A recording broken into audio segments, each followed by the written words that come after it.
Hello, hello. Hopefully my audio is okay now. While I finish getting a few things ready.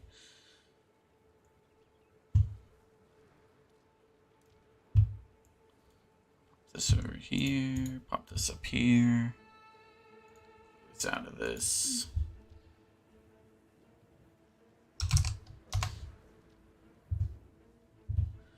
And pop this open to make sure. Here, pop this up here. Cool. Pop out the window, pop out chat. Cool. Boom. And we are so freaking back. Alright. I'm gonna go top off my drink and then I'm gonna get started.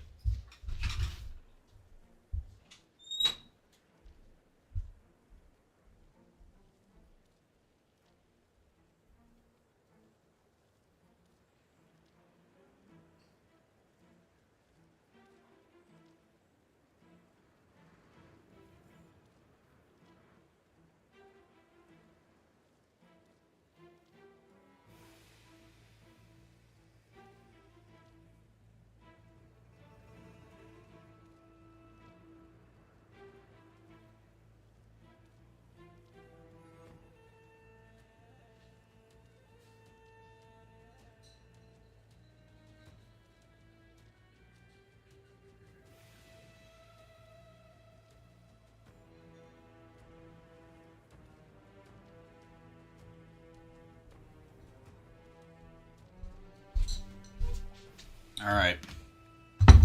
We are so back.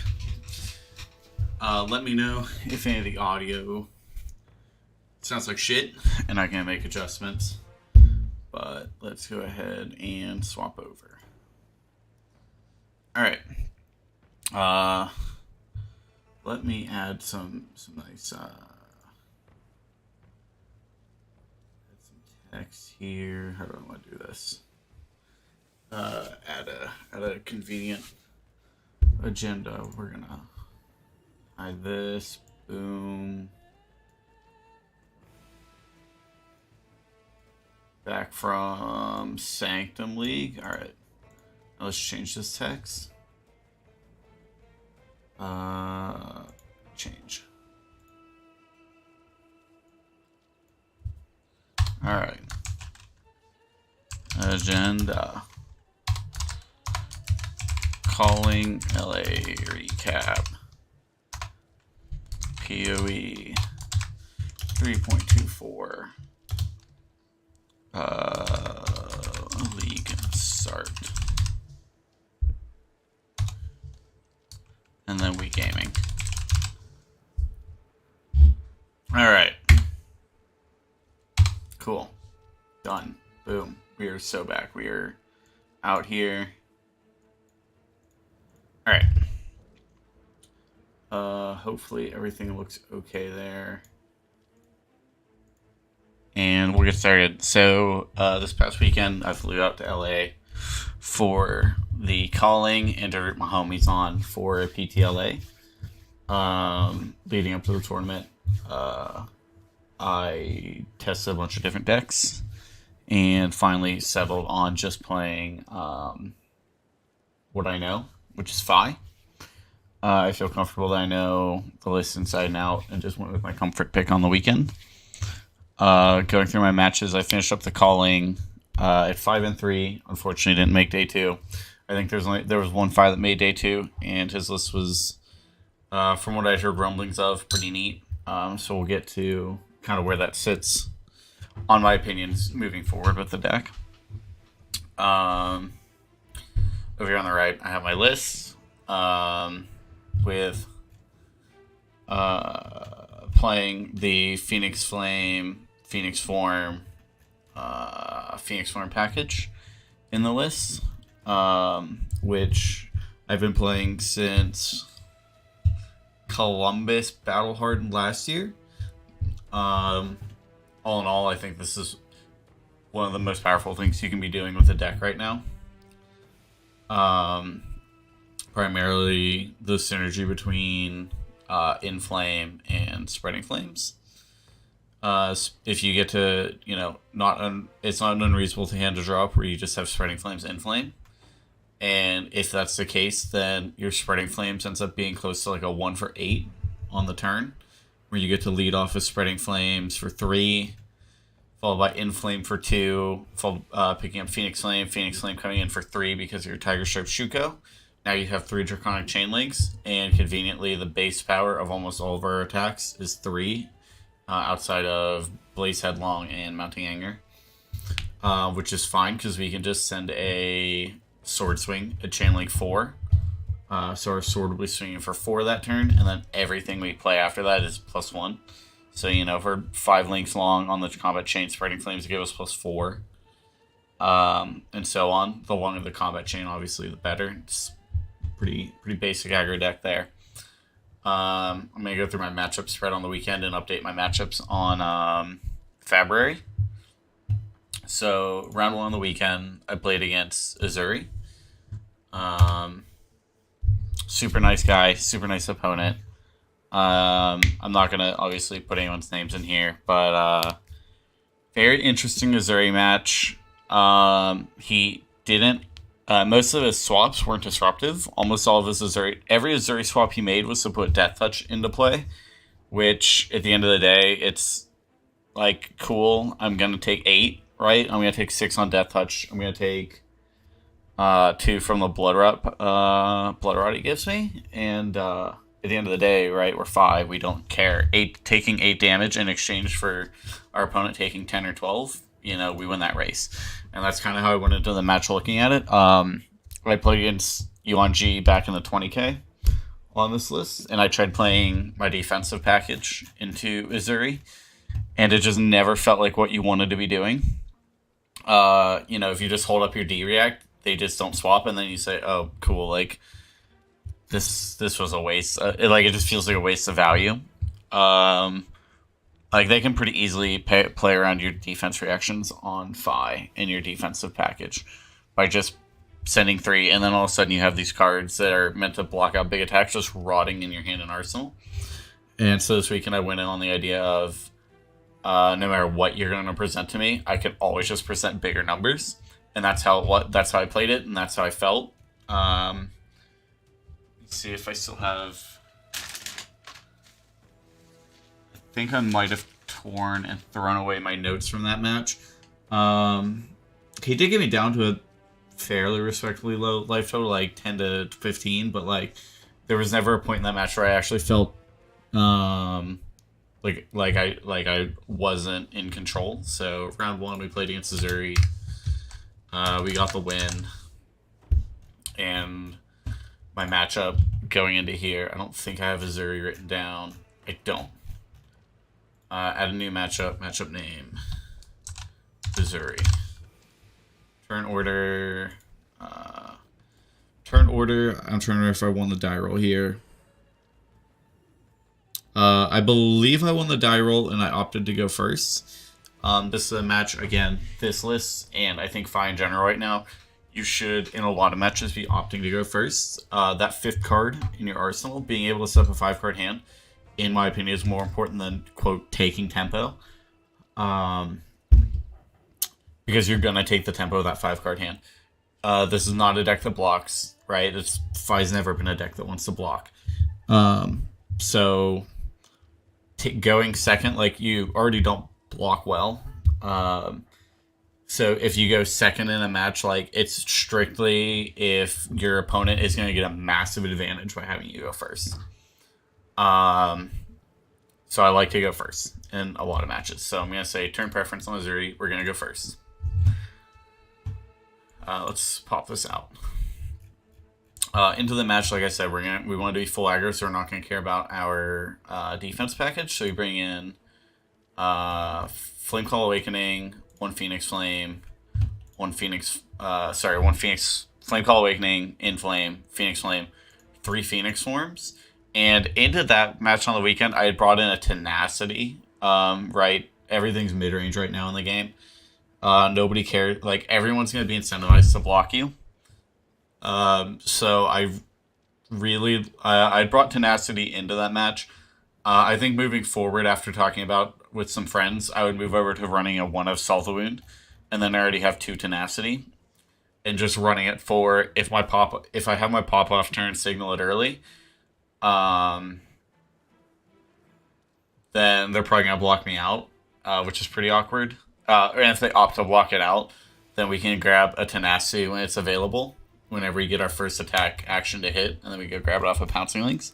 And if they say, for whatever reason, they're playing Azuri and say, I think I'm going to outdamage you, which isn't going to happen, and they say they're just not going to block anything, then we just grab Saltha Wound and punish them that way. So this is we're going to update here. This was my round one Azuri match. This is how I played it. Felt great. I don't think that you can actually, like, effectively play a defensive game into Azuri. That's just not the way our deck wants to function. And so we're going to leave it at that. Round two, the deck that was most represented in PT and again in calling, KO. Let's see, how did that match go? I got a win. I'm just trying to remember where my opponent was from. There again, nobody I played against this weekend actually left a sour taste in my mouth. Everyone was super nice, super chill. My round two KO opponent was from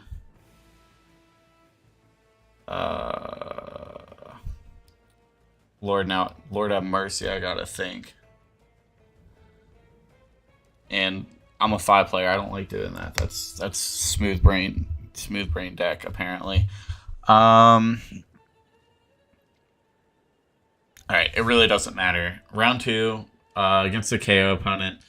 Super nice dude. He never found his... I think did he find Blood Rush Bellas? I don't think he ever saw Blood Rush Bellas in that match. Conversely, I never found an Artivore in that match either, so they kind of even out. I just have Spreading Flames, so those are Artivores 4 through 6 for my list, so... Either way, we got the win again against KO. I can't say there's anything particularly noteworthy other than on the final turn of that game, or the next to the final turn of the game, I had Phoenix form in Arsenal with an E-Strike in hand. Coming in for 7, it was guaranteed to hit. He had 3 cards in hand. And so he sent the E-Strike in for 7. I already have 2 Phoenix Flames on this combat chain. And so there's a line where I know unless he's going to give me 3 cards on Enlightened Strike, I know this Enlightened Strike's going to hit. So then it comes down to the dilemma of, do I go get my 3rd Phoenix Flame so I can present Phoenix Form out of Arsenal? I'd also played Spreading Flames this turn, so it's going to be a Phoenix Form coming in for 6, go again on hit, draw 3. Or do I instead opt to get the Saltha Wound? Or Tenacity? I believe I got Tenacity here. Because he'd already blocked with 4 cards, so I know Tenacity is going to be a guaranteed 0 for 6 at the end here. Which is what I end up doing. He gives me 1 card on the E-Strike, keeping 2 cards in hand.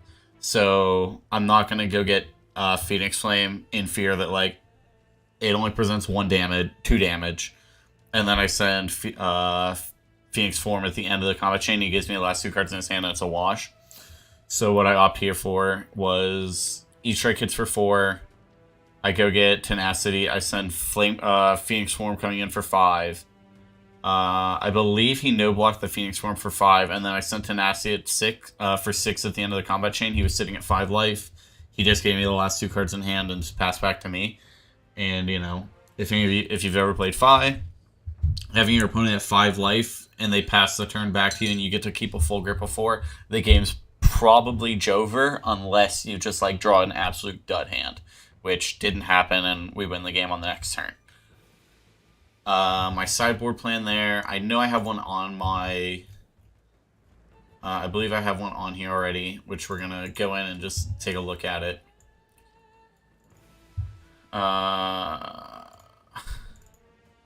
There we go.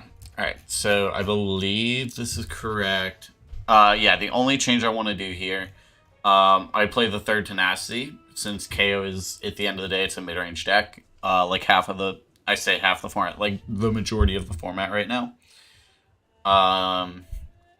So I just wanted to leverage the fact that I'm going to see this card that benefits from that blocking. Moving forward, I probably am only on 2 tenacity, bring in 1 Saltha Wound for again. It's pretty common if KO has like an agility token and they have agility token and they drop Blood Rush Bellows for them to just like say, whatever, I'm going to take your entire turn, punish me for it. And Fi is a deck that's very good at punishing you for not blocking. Right, I can just keep laying damage on, and at the end, if he's like, you've not blocked 5 attacks, cool, let me Pouncing Links and send a Saltha Wound for 7. So then they just took 25 damage to present Blood Rush Bellows, which for KO is usually going to be like, worst case scenario is going to be like 25 on the backswing unless they double Blood Rush you. So at the end of the day, like, you're exchanging 20 damage for 20 damage. And you're like, you should be okay with that. You know what you signed up for when you play Fi, right? You're not blocking. You're not playing Fi to block. Cool. So no updates here. Turn preference into KO. This is the one I'm gonna put no preference on. I don't mind being the second deck here. I don't mind being the first deck. I would say I did win the die roll against both my KO opponents. I let them go first. The second one, which we'll get to that in a sec, the second one did kind of punish me with a turn 0 Cast Bones, which I knew was like a real high roll potential there, but it's fine. I don't think I hate going first or second here. One just lets me have a 5-card opener, and the second, again, kind of lets you take the tempo, but again, we don't really want to block, so I'm okay with either. I'm going to put no preference on KO moving forward.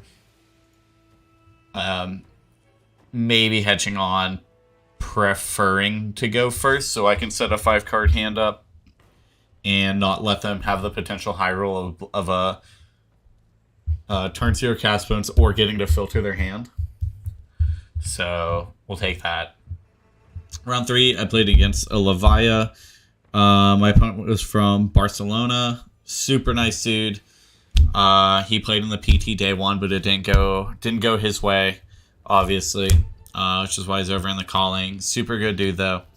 I ended up playing next to him again in round 8, I believe. That match, I can't say much interesting happened. He played 2 Blood Rush Bellows into me. Neither of them presented a scary amount of damage. The first one was Claw for 5, Mark of the Beast for 8. And, like, if your Beast within turn, if your Blood Rush Bellows turn is only presenting 18 damage, like, I don't care. That's my usual, like, that can be a pretty standard damage output for 5. Second Blood Rush Bellows turn was even less exciting. I looked at my hand. I had a Phoenix form in Arsenal. I looked at my hand, was just Spreading Flames, Inflame, Flame Call Awakening, Blaze Headlong, and knew that I could present a Phoenix form for 6 on hit, draw 3 on that turn. And I had my Tunic resource up. So I knew I could, go into that turn and not care about anything he did. He dealt 12. I was sitting at 16 life going in on his second Blood Rush Bellows turn. So, it's a little scary. But whenever his Blood Rush, it was Claw for 7 to start, and I was like, whatever, I'll go to 9. 9, I don't care. And then the only other thing he could do was send a second Claw attack for 5. Whatever, I don't care. I'll go to 4. My hand presents a shitload of damage. I'll figure that out here in a sec. My hand presents so much damage and so much pressure that, like, I will remove every card from your hand and probably kill you here. And he was sitting at, like, the above 10 range, like 10 to 12, somewhere in that range. And so came back to me, and we lead off with, we'll get over here to the matchup. Pull this up. Do I have a... No, I don't. All right, add new matchup. Levia. Matchup notes. And turn preference. This was probably one of the funniest interactions I had on the weekend. This is a match where you definitely want to go second in, though. Levia benefits from blocking you and getting cards in her graveyard that she can then banish to play her big, undercosted attacks, right? So I definitely like going second into Levia. Don't give her a chance to just fill up her graveyard for free. And it was funny as my opponent was like, "Oh, you're the second Fi I've played today," and he's like, "Obviously, we're both 2-0 at this point." And he was like, "I was like, oh, that doesn't, I don't like to hear that. You already beat one." And he goes, "Maybe you're better than the last one." And then I won the die roll, and I was like, "Yeah, you can go first." And he goes, "Well, you're already better than the last Fi." And I was like, "Well, cool, appreciate it." So into this match, we're gonna stick with the same sideboard plan we've had so far. Bringing in the Phoenix Flame package. We're not going to be able to defend out, Levia. I had brought Tenacity in during the weekend. I would maybe still consider. I think I still want to be over Tenacity over Salty Wound here. I think Levia is much more. Maybe not. That's a close one. I would say it's a 50-50, honestly. I'm going to put Salt in, but I could be convinced for Tenacity 3 over Salt 1. Specifically, Levia's game plan in early game is so good to block you, right? She just wants to fill her graveyard so that she can fuel her later turns. And I think that Tenacity can really help you there.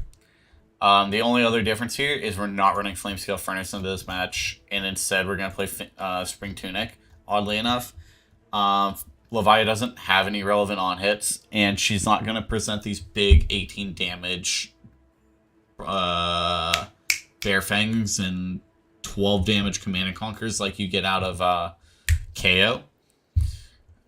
So instead we're just going to run Tunic, because getting one resource from Tunic is going to be so big. Getting that one resource out of Tunic is going to be so impactful when you do that. Like, even if it's just to play, if it's to play an Art of War for your Tunic resource, or in my case, I used it to play Spreading Flames with my resource. That I value that one free resource much higher than 3 defense into this match. And again, you can always use Tunic for the Forbidden Mode of blocking one. So yeah, this was a match though where I got to Spreading Flames. I drew up the final hand of the game. It was Spreading Flames for 3. Let's go calculator. Spreading Flames for 3 into Inflame for 2 into Phoenix Flame for 3 into Flame Call Awakening for 4 into Phoenix Flame for 2 into Phoenix Flame for 2 into Phoenix Form for 6.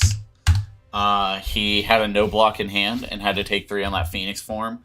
So we got to draw our 3 cards here, and we drew into Mounting Anger, which would have been another 5, but he was dead, into a Sword Swing for 4. So we would have had a 31 damage turn there, off of an all-red hand, but we had a Tunic resource up. If we had found a blue, hand would have been even more disgusting. We could have gotten a Sword Swing in there, too.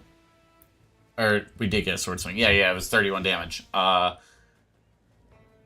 Yeah, I can't say much. Maybe if our draw was a little bit better, like, the hand actually had potential to push probably, like, 36, 37 damage. Like, it was actually filthy. But, like, beggars can't be choosers whenever your Phoenix Form hits with all 3 modes on, right? Like, whatever you're doing is already pretty good, and you're probably going to win. So, I like that. That match felt crazy. That match was super cool. My deck did what exactly I wanted it to do, so we got a win here. Round 4, played against Dash. And Dash had an interesting match where I definitely don't have a matchup in here for it. Playing into Dash, if you're playing into Boost Dash, it's fucking terrifying because they can race on par with you because their stuff is under, like, above rate. The rate being that they have to banish the card from boosting. Their stuff always feels above rate. 0 for 4s, 1 for 5s and stuff. Like, it's all super strong. And then they get to end with max velocity, like 10 at the end, like disgusting. So that's one half of Dash. The other half of Dash are the people that are on Copium that fatiguing you is very viable, and that is very not possible. Like that, this deck, you have to really not understand the fatigue match to lose it, which it happens, right? But at the end of the day, like, your fatigue match is very good. So at the end of the day, like, if you know they're on fatigue, you're pretty favored. If they're not on fatigue, it's pretty scary. Playing in a Dash, this is one where you definitely need to go first if you win the die roll. You don't want to give them an opportunity to just play turn 0. Here's an extra item, arsenal a card, and set up for like a turn 2 30 damage turn. So into Dash, I really like going first and setting that 5th card in the arsenal and using it to recycle my hand. Sure, you're letting them recycle their hand a little bit, but like, I'm not gonna block. I know going into my turn 2 that I'm gonna have a hand that presents 15 to 20 damage. So I like going first into Dash. I play the match the same either way. Unfortunately, like, there's just, you cannot afford to out defend if they present Teklo Pounder at you. Your stuff all blocks for 2. You can't defend them, so you have to present just as much damage, which is very hard. Fortunately, I sided for my opponent. This is the first round in the event I actually swapped over to running Salt of Wounds instead of triple tenacity here. I sat down and just said, boy, do I hope you reveal an induction chamber to me at the start of this game. And then he did, and I was like, okay, this, I feel great here. It was interesting. He was playing this like Slapdash variant where he's just playing his Wounding Bowls, Findle's Fighting Spirits, and one of the other like 3 for 8s or 3 for 7s or whatever. And just like going pistol, go again, 2 for 7. Pistol, go again, 3 for 7. Like, super interesting. Did a pretty good job at racing me on damage, right? 3 of those attacks is 27 damage, has me to 13. And I think I ended that game at like just under 10 life, but again, we ended the game with a like Spreading Flames into Inflame turn. So we had a, like mid 20 to 30 damage turn, put him on the back foot, and he was never able to come back from that. So we got our win here against Dash in round 4, starting out 4-0, feeling pretty good right now.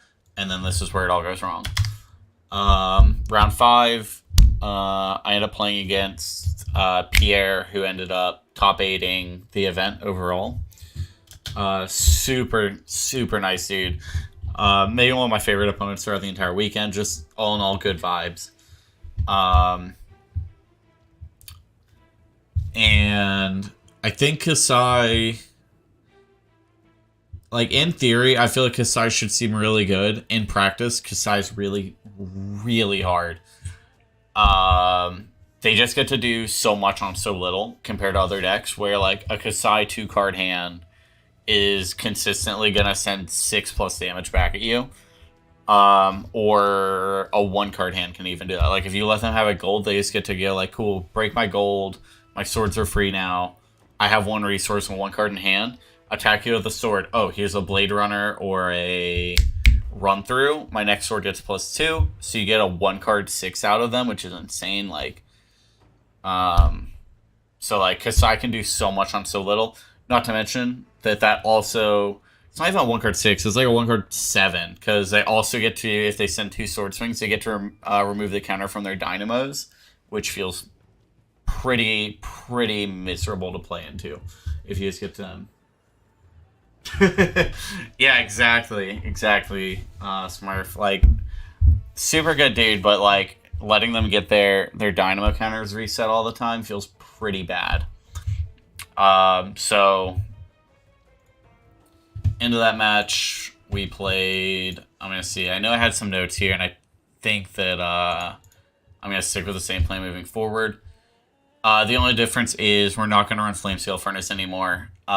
Their clock isn't fast enough. Their clock is, they're not going to kill you in 3 turns. They're going to kill you in like 12. Okay, maybe not 12, but like 8. Because we're not blocking. So we're okay with dropping Furnace in favor of Tunic. Because we're going to get usually 2 to 3 resources off of Tunic in this match. I believe I had Liquefy in here. I don't have it on my board. You definitely bring Liquefy into this match. And run a 61 cards. Because we're going to remove a Phoenix Flame at the start of the game. So we're going to be presenting a 60 card deck with a Phoenix Flame in the graveyard to start the game. I could see an argument for Tenacity again here. They block so well, so efficiently that like if we wanted a 3rd Tenacity, we run it. But I'm also coming in favor of we just run Salt the Wound. Again, so this is where I would be at on sideboarding. This is how I sideboarded against the second Kasai I played against. But the first one I had played Furnace. And I think this match really comes down to, do you find the good part of your deck? At the end of Kasai does the same thing over and over and over again. That they don't, unless the good part of their deck is finding 3 Blade Flurries in a row. But in general, they're not. So you really need to rely on your deck finding you the good cards. And unfortunately, in my match with Pierre, he's just an excellent player and was able to play around so much. The first time I arsenaled an Art of War, he Command and Conquered the next turn. And I didn't have a hand that could reasonably block a Command and Conquer. So I ended up just firing off my Art of War because my hand just didn't function without this Art of War. So I have to fire off the Art of War in defense just to clean my hand up to be able to have a functioning hand the following turn. So I don't know. It was all in all good match. Great player. I think the match is fine in theory, hard in practice. So we're gonna update this match. So we took a big L here. Katsu is fucking abysmal. This match is bad. I don't know how else to put it. This match just, every time I've played it, it feels terrible to play. I think it's probably the worst matchup for the deck. Right? Everything they do has an on-hit. And let's take a look. 2 block, 2 block, 2 block, 2 block, 3 block, 2 block, no block, 2 block, 2 block, 2 block, 2 block. Everything blocks 2 in our deck. So we can't actually ever block out Katsu and prevent them from getting their relevant on-hits. So they're always going to Katsu every turn. And if you are committing to the bit where you're just going to try to block them out every turn, you're also going to lose that game because you actually just can't do that, or you'll run out of cards first. So you just this match just feels as close to unwinnable as a match I feel like can get. But I'll at least make my notes for how I played, what I played into it. Turn preference. This is something where we want to go first. Primarily, like I said, you don't block them for shit. If you let them go first, even if you block out, it's not unlikely for them to hit you with an attack, and then they just get a free Katsu, and then they just get free damage on you. I like going first, setting a 5-card arsenal, 5-card hand in an arsenal, and praying to the Flesh and Blood gods that we drop a cracked Art of War turn. The biggest upside I guess we have here is for them to have their pop-off turn, they require cards in graveyard. We don't, outside of Phoenix Flames. That they do need a couple turns. I say a couple turns to set up, but really not much. The match is terrible. It's scary. I don't like it. But we ended up just playing same thing, our aggro package into them with Salt the Wound. I could maybe be convinced to be on Sink Below 2 into this package, into this match where I'll, once we go through the matches, I have my updated list on how I want to play 5 moving forward, going into ProQuest season. maybe into Katsu. We want to be on Sync Below, the Sync Below plan, and maybe Mask Momentum. I didn't play Mask Momentum over the weekend. I'm maybe coming up on playing Mask Momentum into this match. It's probably worth testing. I didn't. I'm gonna move it in there because if you can force them to give you cards, then you're doing well. So this is probably where I want to be at on Katsu against Katsu moving forward. I don't know. The match just feels very hard. I'm not sure what to do to make it better. So we're gonna update that. The next round we're back to... So we took an L to Katsu. My opponent was from Germany. Super nice guy. We didn't talk much because there's obviously a language barrier there. But he was, super nice guy. He made day 2 of the event. I don't know how he finished up in day 2. But I hope he did well. Round 7, played against KO again. We did the exact same plan as we did into KO the first time, except this time I actually brought Saltwound into the match. The first time I played Third Tenacity. The Saltwound was absolutely massive in this match. It was one of the most interesting matches I had of the day. Like I'd mentioned earlier, so I won the die roll. I told him to go first, and kind of forgot about the fact that Cast Bones exists as a card, which I'm just drinking my dumb bitch juice for that one. And he turns 0, plays Cast Bones, and I was like, oh no, I'm in danger right now. And then he plays Cast Bones, and then discards 2 Agile Windups to make... I don't know why he discarded 2. Maybe just to clear up the hand, I would guess, to get a fresh grip. Plays discards 2 Agile Windups, makes his agility, and makes another might, so he has 6 might, 2 agility going into the next turn. I drop my hand, and I'm like, well, this is a fantastic hand for presenting damage. And got to... I don't remember the exact, sequence of draws in that hand, but at the end of the day, it was good enough for me to present... I think it was, Spreading Flames, some sort of Chain Ender, Flame Call Awakening... spreading Blue Pitch, Spreading Flames, Flame Call Awakening, and an E-Strike, I believe was exactly what it was. So I got to... No, I don't think Spreading Flames was in there. I think it was just a chain starter. I think it was an 0 for 3. It was an 0 for 3 into Flame Call Awakening, into Sword Swing, a Phoenix Flame, pick up Phoenix Flame, E-Strike for 7, bottoming the second Phoenix Flame. He still hasn't blocked at this point, so he's got to have something big. So we crack our, and that was my thought, was if he just takes everything on this turn, on this E-Strike, we're gonna crack our boots to get it going, crack our mask, get a Salt the Wound, and it's gonna be a Salt the Wound for 8.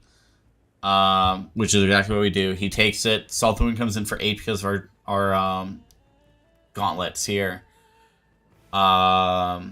We get to Salt the Wound for 8, put him to 19 on my turn 1. And he returns. He did have the Blood Rush Bellows and Arsenal. And he returns with, a not irrelevant turn. Right, he sent 20 damage back. I said no blocks. I'm playing 5. I'm not going to block. My hands are typically going to outdamage yours. And we basically start that game out both at 20 life. And then he gives me a Scowling Fleshbag super early on, just it was fine. It wasn't an exceptional Scowling Fleshbag in my opinion. I think Scowling Fleshbag is kind of overrated if you give it to me when I don't have an arsenal. Because all it ended up doing was just letting me put a Phoenix form in my arsenal. And then the next turn I followed up, I drew up a Phoenix Flame. So I just got to have a Phoenix form for 5 the next turn.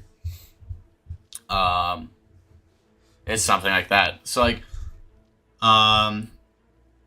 yeah, all in all, it was a super, super interesting match because we both started at 20, but at the end of the day, I ended up getting to grind him out in the late game pretty well, and we ended up getting our win over KO again. win. And finally, the last match on the day was against Kasai.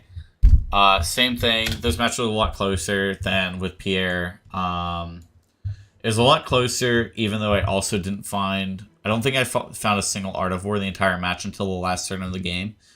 Where... we'll hop back over that matchup.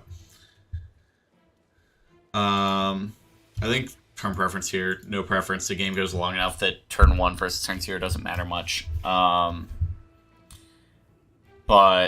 I didn't find my Liquefy until we were both sub 10 life, so like Liquefy never came into play here. I didn't find an Art of War until like the last turn of the game, which was pretty underwhelming. I think that if we find an Art of War earlier on, or like get to line up a Spreading Flames Inflame turn, like I think we probably could have gotten there. But again, things just didn't line up this time around. We didn't find any of our big power turns, and you know, he kind of did what Kasai does best, which is present, 6 to 10 damage a turn on 2 cards and block you really well. So unfortunately, we didn't get there in that last round. I think we, everything, as I'd said, I think everything stays the same here. So, yeah, I think this is... I think I played as best I could, as tight as I could have this weekend. Maybe in my Katsu match, like... I really don't know. I had, we were pretty back and forth on life, and then he just, he signaled that he was going to go off the next turn when he didn't block me and went to, lower 20. And then started off the next turn with a Gust Wave. Not whelming the other one. Ancestral Gust Wave or something Gust Wave. I can look. What's it called? Descending Gust Wave. Leads off with a Descending Gust Wave yellow. I give him 2 block on my gloves. I know he has the pump from his gauntlets. So I just want to force him to use gauntlets here. And then he plays Ancestral Empowerment to go over the top instead, and an Art of War. So I end up, taking 4, and now he's got a pop-off turn with an Art of War, which is absolutely terrifying. And I end up getting, double or triple bonds on that turn, and end up going from, 25 to 5, and gave him all my equipment and armor. It just felt pretty bad. So I don't actually know what I could have done differently there, other than, maybe, like I said, playing some D-reacts into them. But, yeah, this was, round 8, we take our loss. We finished at 5-3, which is, not where I wanted to be. I would have obviously preferred being in day 2, but taking Phi into this event when everyone who I told I was playing Phi to said that deck's not playable right now. I'm pretty happy with the 5-3 positive record there. And the deck, all in all, felt great. I can't say I ever played him. I don't think I had any matches where I just felt completely out of it, other than Katsu. So, I think moving forward, though, and we're going to get to my current sauce. Alright, Phi post LA. Moving forward, with... What's this warning? 2 main cards. Yeah. There's some tweaks I need to make here. We're still cooking. Moving forward, right, Dromai is at 996 LL points currently. Dromai will likely be gone in this ProQuest season coming up. So I think that we can drop I won't say we can drop, it was already our great match, so it does bring other field or other decks front and center that Dromai was kind of keeping down. So I think it makes there's a discussion, we were talking, I think Prism gets way better after Dromai leaves, right? Dromai presenting little chips of arcane damage to keep Prism from keeping her angels is pretty good. So I think losing Dromai in the match makes Prism better, which is fucking terrifying. That match is really scary.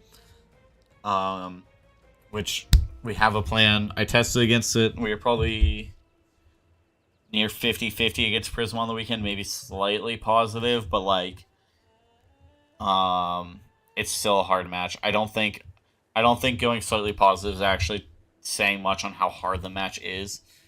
Um, especially in the hands of a very good Prism pilot. Like that deck is absolutely terrifying in the hands of a master. So moving forward, though, this weekend, I heard some interesting talks of, I believe the guy who made Day 2 was on Best of the First Fist, and so it kind of got me thinking, like, what if we're just playing a hyper aggro variation of the deck on Best of the First Fist to kind of act as our as if we had like Belittle again. We have one pop off turn that's going to present like 30 mid 30 damage. And the best way to do that is on cards that are going to extend our combat chain, which is Engulfing Flame Wave and Tome of Firebrand. I've been playing Tome of Fire. I played Tome of Firebrand in my list in the past, back in the Realm 20k, and then I played it in the Realm 20k. I played it in Battle Hardened Columbus. I played it in Battle Hardened Cincinnati, and then a few 1Ks locally. The card's absurd. I think the Tome of Firebrand is one of the best cards you can play in the deck.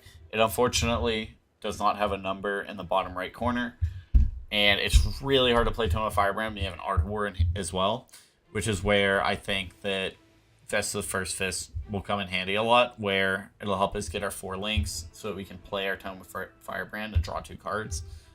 Or, worst case scenario, you can play, just like a shitty blue 0-for-1 chain starter. And if it hits, because your opponent's going to be like, yeah, I don't care about this. They don't need to know that, like, what your hand is, right? They don't know how shit your hand is. That if they just let it hit, and then all of a sudden you go, cool, here's Vest of the First Fist, make 2 resources, use those 2 resources, play Art of War, banish, draw 2, and now you've fixed your hand. Like, your hand could have been absolutely terrible. Vest of the First Fist will let you do that without breaking a combat chain. And potentially pop off on that hand, too. Like, I think Vest is going to be great for this hyper aggro strategy. Engulfing Flame Wave help us extend our combat chain. When it hits, reveal the top card of your deck. If it's an attack action with cost less than an Draconic Chain Links you control, banish it, you may play it this turn. When the bulk of our deck is attack actions, we should have almost no misses. It does make me want to come down on Sessional Empowerment a little bit. While Sessional Empowerment pushes us over the top, it does bring our count of non-attack actions and I say non-attack action, just non-attack action cards of of not attack action cards. You get the idea. We bring that down, or we bring that number up with empowerment. So we have 3 misses, 4, 5, 6, 7, 8 misses, 9, 10, 11 misses on Engulfing Flame Wave, which 11 on 60 is 20% of our deck is misses. I don't love that number, right? Whenever your expensive card you're playing, your 2 cost 5 power, like your expensive attack, if it's not actually doing what you want it to, it kind of feels bad. So I think I kind of like not running the empowerments here, as fucking good as the card is, and it can push your Phoenix Forms over the top. I think that it just clogs up too much of your deck for your Engulfing Flame Wave turns. Or for your Engulfing Flame Wave to kind of, you might not get the gotcha of the 1 extra damage, but that's okay whenever your Engulfing Flame Wave still says, like, I'm going to take a card and an equipment or 2 cards from your hand for you to block this. And the faster they're giving you cards and equipment, the better state you're in. So I think we're okay with this. And I don't like running 3 Engulfing Flame Wave. It is an expensive card to pull off, so you're not consistently going to get to play it. And so instead of running the 3 Engulfing Flame Wave, we're on 2 and 1 Mounting Anger. Because we want to keep the average cost of our deck down. I know it's probably pretty high for a Fi deck, in my opinion, right now.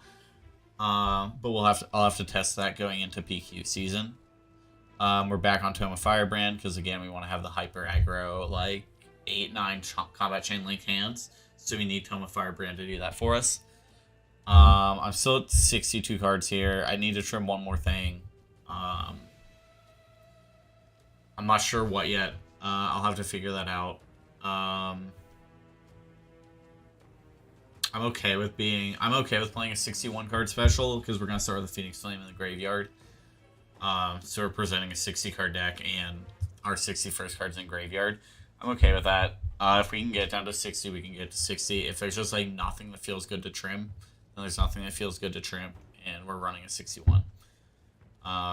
If you don't like it, stay mad. I guess it's not your deck. I don't have anything else there to say. Like, I know I have a friend of mine who's pretty biased towards keeping it at 60. Moving to our sideboard, though, we have a few differences, which now we can bring the Liquefy back. I've sat high on Liquefy for a very long time. I think it's still an insane card for the matches that you're playing it in.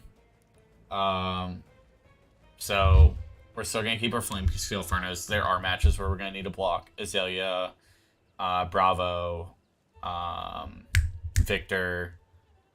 Those matches all still exist. We still need Flamesteel Furnace. Finno Spring Tunic, we're still going to need it for matches that are going to go long. Kasai exists. Dorinthia. If you know Dorinthia's on Hatchets, you probably want to play Tunic. If you know they're on Dawnblade, you want to be on Furnace. Mask Momentum still... Maybe we don't even need Momentum anymore. We probably do into Katsu, because we just talked about that.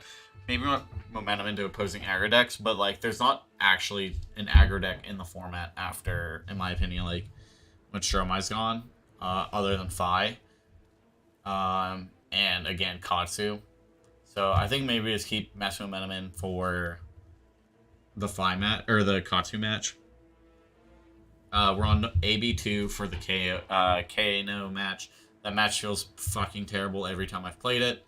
I'm hoping the idea here being, if we're playing this hyper aggro match, before I would bring Tunic into that, but we're not now. We're just going to have our Vests of First Fist. So the idea is we can have our pop-off turn earlier, right? If we can have our pop-off turn on turn 2 or 3, they are likely not to find their They're likely not going to find their combo. Maybe there's a world where we could even drop down to like AB1 and just run the gloves and run Snapdragon Scalers or something here, or maybe not. We can chain end with a Salt the Wound and into a Lava Burst or something. I don't know. So Tide Flipper still there, etc. Like, I could entertain an argument for only running AB1, and then we get to run one more sideboard slot somewhere. Like, maybe drop to AB1 and run a 1 of Oasis Respite to hopefully we find it. I don't know. The Kano matchup just feels pretty bad every time I've played it, so I don't really have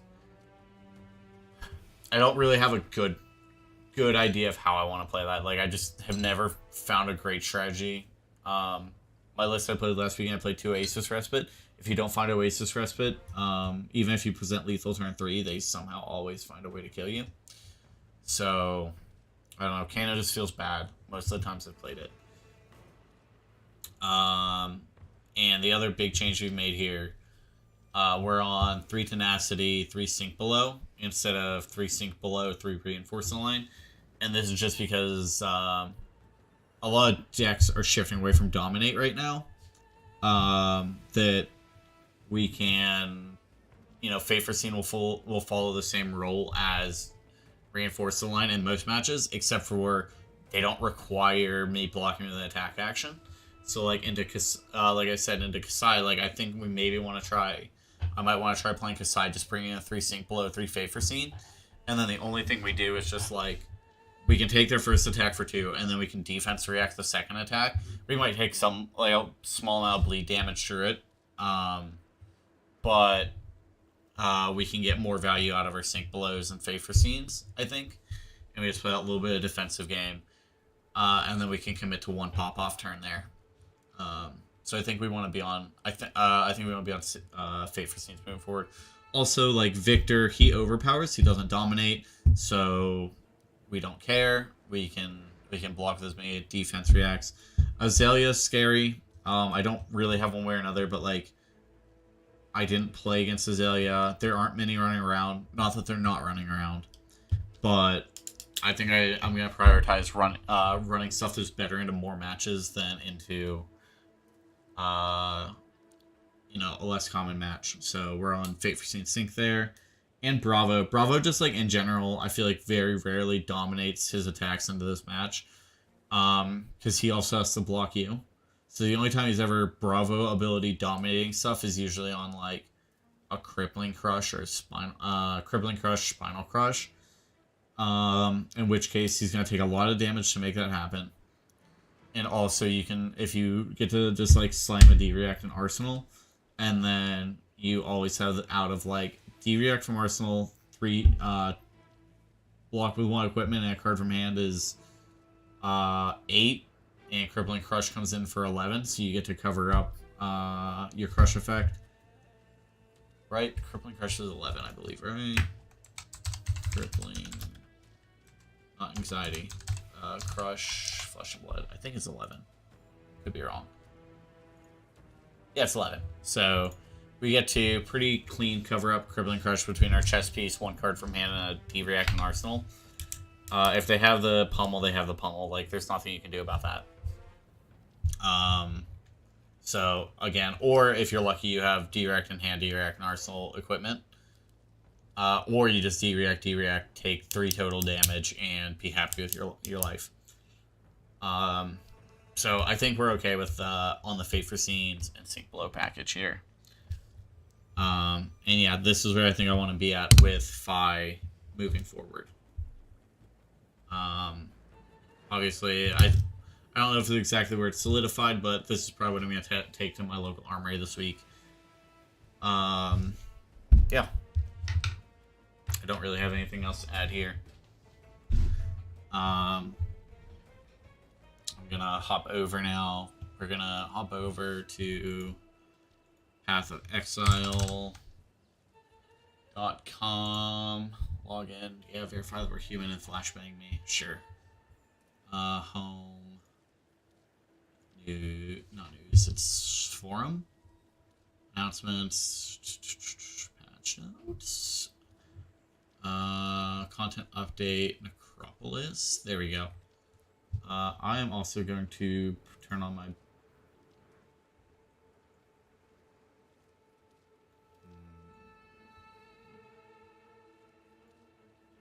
right back. Oh no. Okay, give me 1 sec.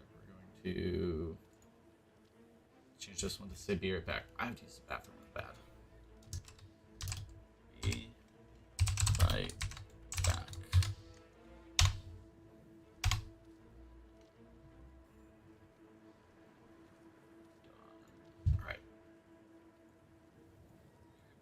Alright, I'll be right back. Then we're going to go through these development notes.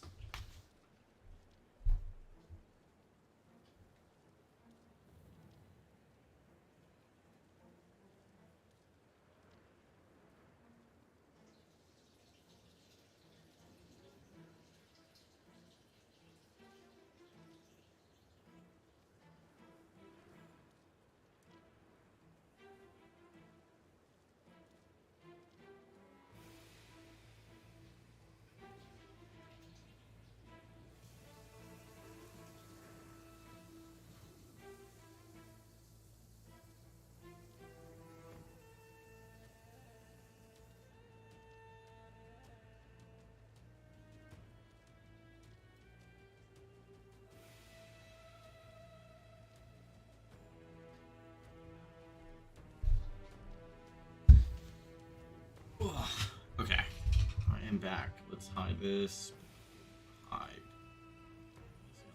this because for whatever reason the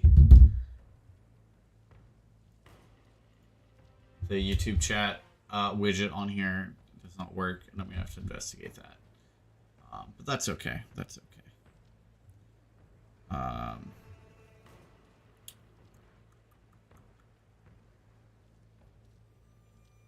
Checking Discord.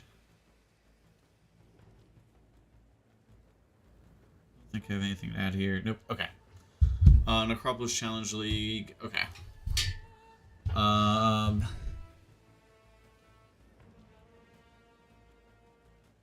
see. Okay, right. Necropolis Challenge League. Okay, sure, whatever. Necropolis Challenge League. First economy. Yeah. We know that. Necropolis League, you'll encounter the Undertaker Airmore. Usually there's a supplemental boss for each league, so I'm wondering if there's a Necropolis boss too. Man, collecting sacred spirits for the Eternal Empire for a mysterious purpose. The spirits will begin to haunt the monster raid class and region fury and the world. Sure. Examine the spirits haunting raid class by peering through the lantern of Aramore Shore. The lantern allows you to manipulate the spirits, letting you configure which monsters they haunt. Yep. Okay, sure. I don't care about any of that. New content and features. Following uniques have been added to the core drop pool: Storm's Gift, Name Taker, Pragmatism, Burden of Shadows, Flawed Refuge, Trickster Smile, Untouchable. Dog, I don't remember what the fuck half of these uniques are, so let's take it. Let's Storm's Gift. Storm's Gift. Oh. That would make sense because I believe they are. Are they removing synthesis maps? Interesting. Name Taker. Okay, this is the thing from last league. Pragmatism. That's the chest from last league. Yep. Burden of Shadows. Which one's this? Is this also stuff from last league? Yeah. Yep. Burden of Shadows, the Flawed Refuge, also from last league. Trickster Smile. This is, which is this?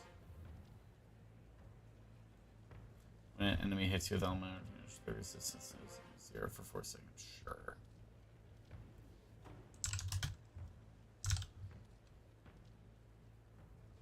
The Untouched Soul. Oh, this thing's fucking bad. Okay, cool. So, a bunch of the bulk uniques from last league got added to the core pool. Intelligent, Support Gem, Sacred Wisp. This seems sweet and worth building around. I'm super high on Sacred Wisps. I think this new support seems super cool. Maybe worth building around. Skill Gem, Automation. This seems dog shit. I hate this change. It is one of my least favorite changes of the league, where instant skills can no longer be bound to left click. Whatever. New Strength Skill Gem, Call to Arms while the skill is active. It's the same thing as this. Okay. Trans Gems added to the pool. Artillery Brothers set, Elemental Hit, I'm excited for. Ice Shot, I'm interested in. Incinerate, fine. Kinetic Blast, awesome. Poison Concoction. If this is good, I heard there was a nerf to Poison Conk this turn, or this league, so interested there. Summon Holy Relic and Tornado. Add new currency, Veiled Scarab, which reveals a random scarab when clicked. Interesting. Veiled Chaos Orbs are now renamed to Veiled Orbs. Sure, we already know about that. They're a Katarina drop. Currency items now have stack size of 20. Exalted, Regal, Divine. That's a nice change. Sack Deck, Crusaders, Exalted Orb. Okay, so all the higher end currencies got increased stack sizes. Cosmic, Decaying, Awakening, Synthesized. Reality, Devouring in Place, Fragments. Okay, so this is Uber Shaper, Uber Eater. 1, 2, 3, 4, 5, 6, 7. Okay, yeah. Uber Eater, Uber Shaper, Uber Elder, Awakening, Maven? The fuck? I actually just don't even remember all the Ubers. Maven, Shaper, Elder,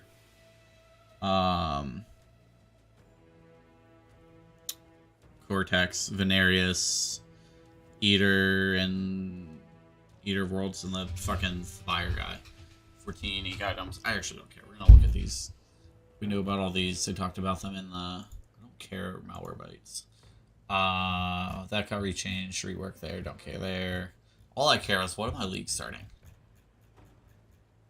League changes, Atlas changes, character mods, player balance. I knew this got swapped, which is fucking terrible. That's a huge nerf to Headhunter.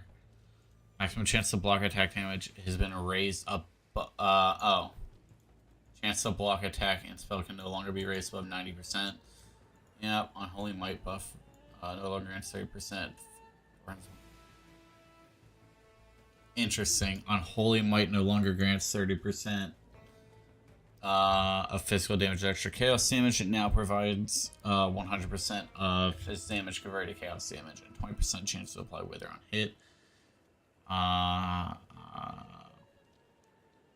Doesn't that make Witch, like, super neat?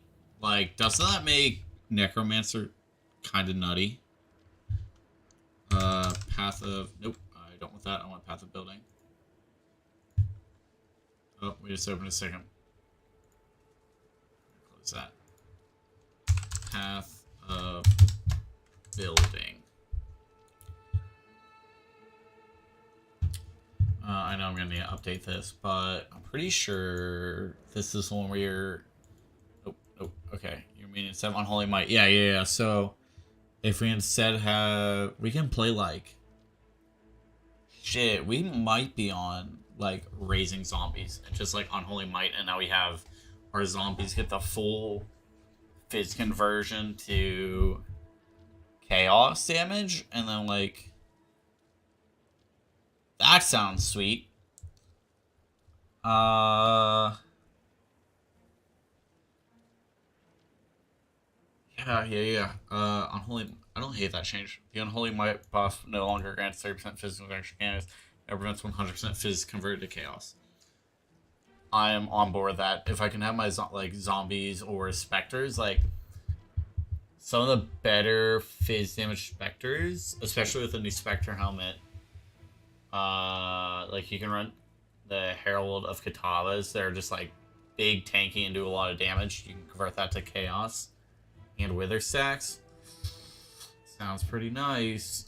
And then you can easily get minion poison on hit.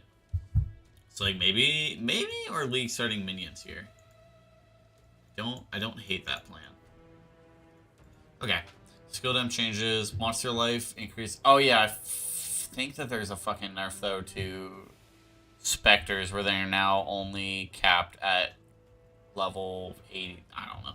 We'll find that out. Or no, it's detonate dead. Okay. Monster level increases in a tier 17 maps no longer apply to the life of the corpses in this map. Okay, so that's a nerf to detonate dead here in tier 17 maps. Absolution of Inspiring, increase reduction of minion damage now apply to the skills damage of 250% of their value, previously 200. Animate Guardian of Smiting, I don't care, I wasn't going to play that. I do like that. Animate Weapon of Self-Reflection now has maximum 6 animated weapons, previously 5. Pretty on board here. Because I really wanted to try playing Animate Weapon of Self-Reflection and then playing with Rakiata's Dance to invert resistances. And then you could potentially play... I was wondering if you could do it with like Doriani's Prototype to set their resistances equal to your resistances, and then you're in Rakiata's Dance to make that inverted.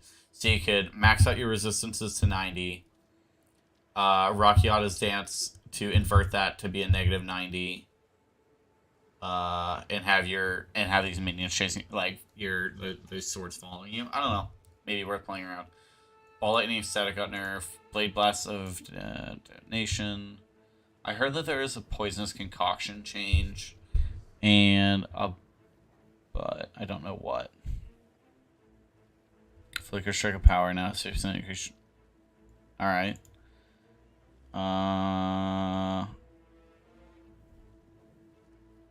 Lightning Arrow of Electrocution arrows now final damage 4 times after sticking in previously 3. Neat.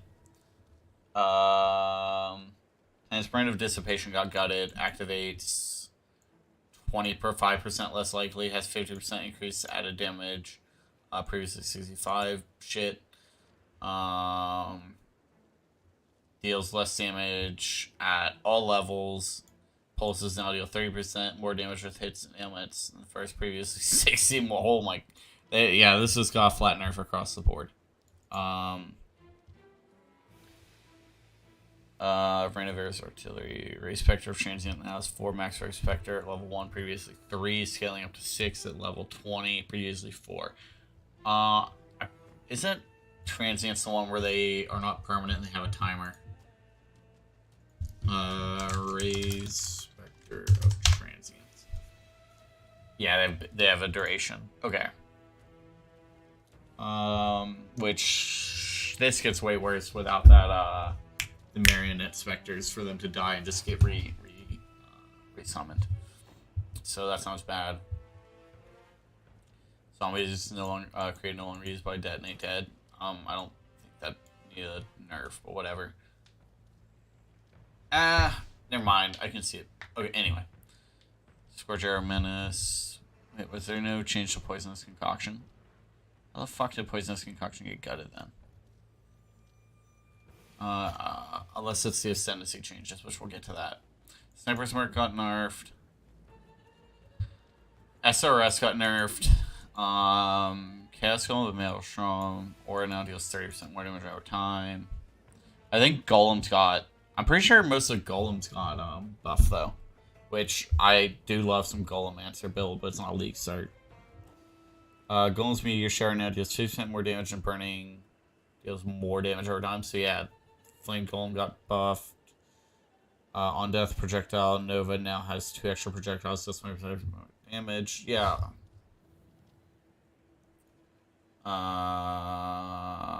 Cool. So, like, all of that got buffed. Tornado Shot got gutted, which is good. Like, this Tornado Shot was fucking strong forever, so we're on board with that.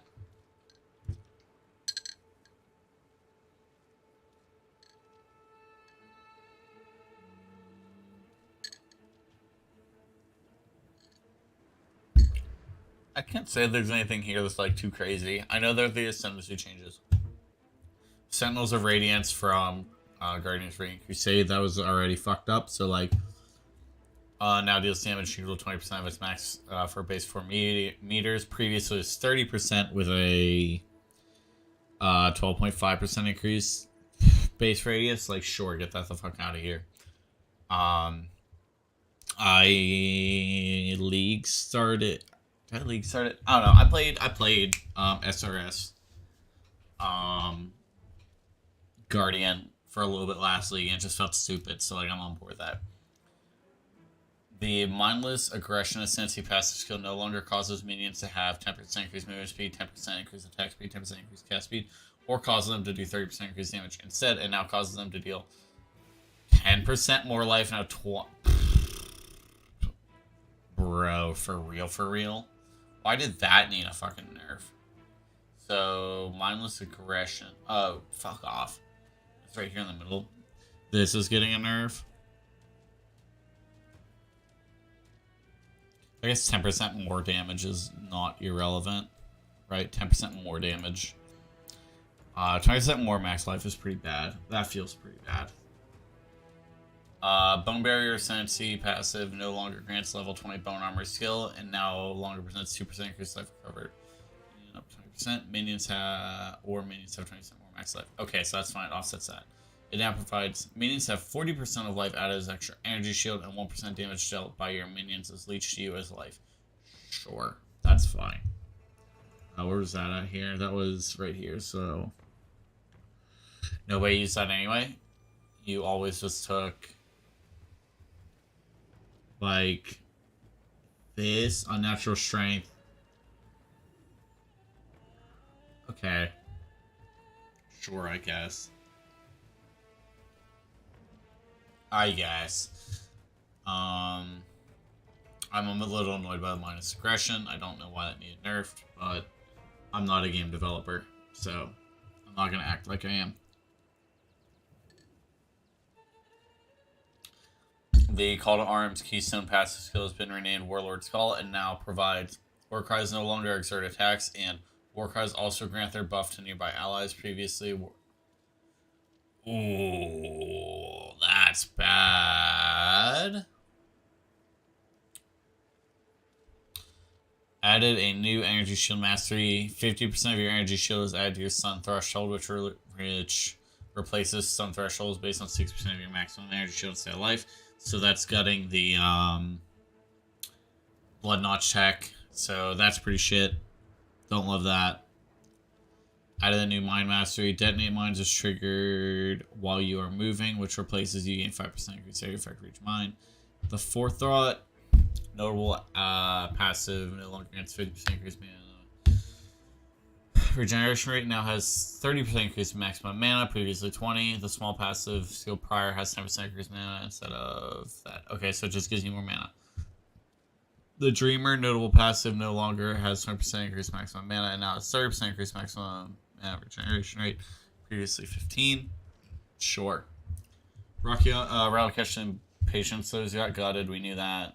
Soul Ascension unique gloves got a buff. Extractor Mentis unique amulet. The fuck is that? Extractor Mentis. Which one is this? Oh, okay. Extractor Mentis unique amulet now provides 10% chance to gain chaotic might for 10 seconds on kill. Previously on Holy Might, chaotic might provides sure. The Iron Mask unique sword no longer has 20 to 30% increase Reflect of Withered, as this is provided by the Unholy Might buff. This change exists. It now has a bunch of increased fizz damage. Okay. Is this just another leveling unique? Iron Mask. Iron Mask. Shit. The Iron Mask unique sword. Okay, let's the Iron Mask. Okay, there we go. The fuck did this come from? Oh, curio displays? Sure. Alright, so it's gonna be changed to be this number, increases XP, give you Unholy Knights. Summoned skeleton warriors and soldiers wield this weapon while in your main hand. Summon warriors and soldiers deal triple damage with this weapon if you've hit with this weapon recently. Dog, how the fuck have I never seen this?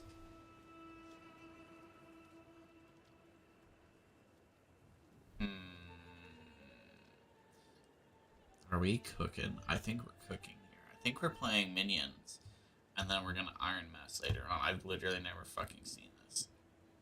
When the fuck was it added? 3 years ago, apparently. Alright. Awesome. This is neat. I like this. Whether it's good or not, I don't care. I will cook. Item changes. Yeah, Sectex are shit now.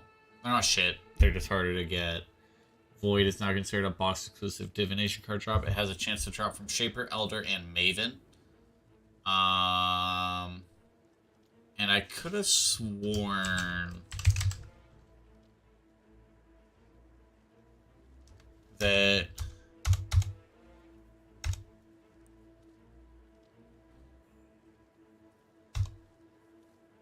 okay. Let me get back to Void then. I believe Void now is considered a boss exclusion divination card, so it can only drop from those 3. And I believe the pool of uniques gotten from Void is supposed to be boss uniques only. So that's cool. I'm on board here. Scrolls of Wisdom can now be used on items that are corrupted. As a result of this, most items that are previously dropped identified will now drop unidentified. Okay, so if it's a corrupted item, it will drop unidentified, and then you can identify it and it'll still be corrupted. Okay. So that's gonna be corrupted, yeah.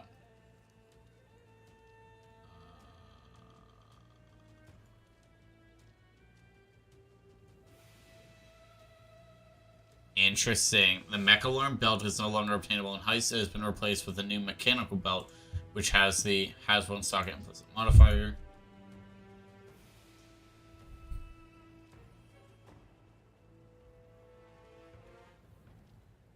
Okay, these are a bunch of things that can no longer roll on maps. A bunch of tattoos, div card changes. Hey, that's nice. Divine Justice Divination card has been re-enabled and now awards Corrupted Grand Spectrum. Interesting. I would bet this is going to be a Labyrinth exclusive drop. The Blessing of Moosh Divine card has been re-enabled and now level 21 Corrupted Transgem. Doriani's Epiphany has been re-enabled, now grants 2120 Transgem. Dying Anguish div card has been re-enabled. Okay, these are just a bunch of Transgem changes. Div card. Ruthless specific changes, nobody cares. Monster Balance.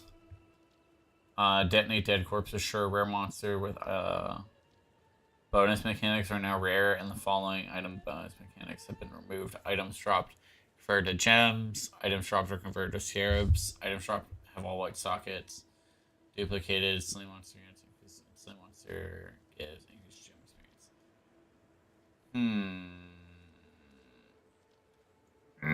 I don't love that. That's annoying.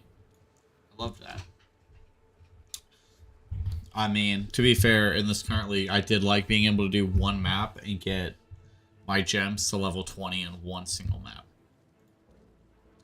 So that's annoying, but whatever. Cycling damage reduction has been reworked and is now adaptive resistances. Monsters will become resistant to the highest damage type taken. Fire, lightning, fire, cold, lightning, or chaos. Bummer. Tormented spirits have roughly 10% more life at 68, scaling to 50% more life at 83. Licious lightning wave skill has received new visual effects. Thank Christ. I actually hated that one. Shrunk back modifiers that provide plus 2 to 3 and plus 4 to 5. Chest low can no longer roll. Okay.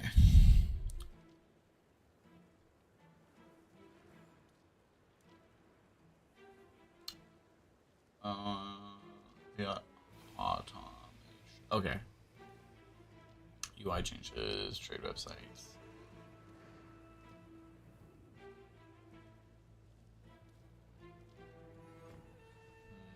I don't think this is bugs and patch notes. Sure. I don't think there's anything else to really add here. So what the fuck am I doing next week? I'm gonna be honest. I think that the change to...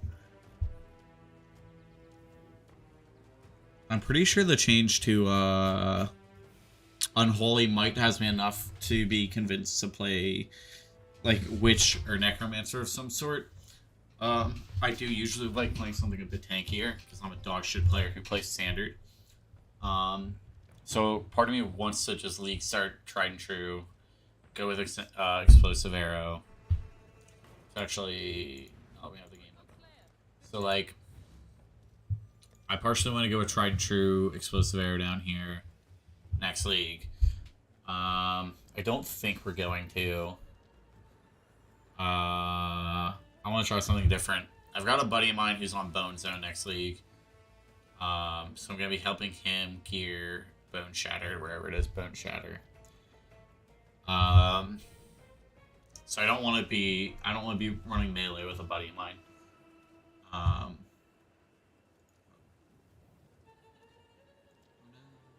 want to change this. Give me 1 sec. I didn't realize it changed both. Agenda. Long. Agenda. Calling. LA. Preview. Done. PoE. 3.24. Notes. Done. Determine build for 3.24. Game. Okay. So I don't want to do melee because I have a buddy of mine on melee. I also don't like melee, so we're just not gonna do melee. Unless that melee happened to be like a lightning strike or some shit, right? It's melee, but isn't really, not really. So I think we're okay here. Where the fuck is my shit all messed up? Maybe I just have that little life. Do I have standard? Oh, wait, it's standard league?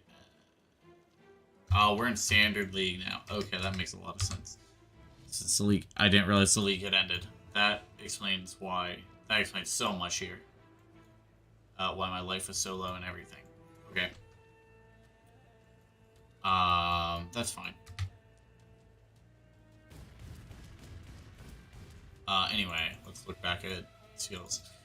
Again, we have EA, which is tried and true, really good.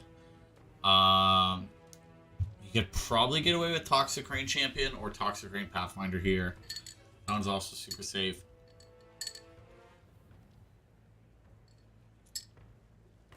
The nerf to Pathfinder with losing the flask mods feels pretty bad, where you can no longer roll less mana and you can no longer what is the other one? Your Ruby, Topaz, and Sapphire flasks can no longer grant less damage taken. Is a pretty shit change. I don't love it. I actually very much dislike that change. I think that, like, because of it, we're gonna end up having to do. I think because of it, there's gonna end up being a bit more Sanctum gamers to get Eternal Damnation, because Eternal Damnation is another way to give you that damage reduction here. And I think we're going to have to be, like, Eternal Damnation gamers to get damage reduction.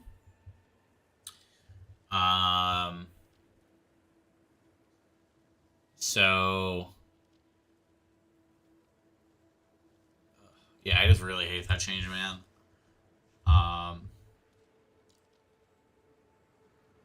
I guess it's going to be easier to get to max res, but at the end of the day, like, this build we're at max res, right?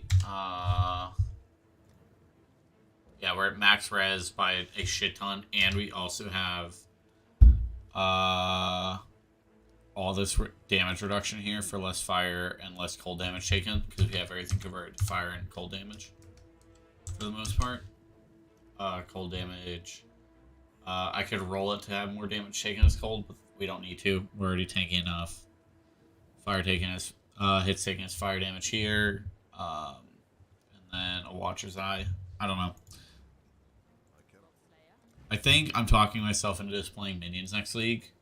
Like, league starting minions, like doing it like fucking. Just when I say minions, like we're doing Ray Zombie and maybe Spectre for all fizz damage minions, and then we're gonna convert that over to all chaos damage. And then we should be able to do poison, like pretty good poison setup. And since we're playing minions, I guess we're not gonna be. We shouldn't have a crazy high life or mana like dependence, right? We're not gonna be repeatedly casting spells. That's gonna be what our minions are for, to kill shit. And that offsets our mana issues with the removal of mana mods. So I think I've talked myself into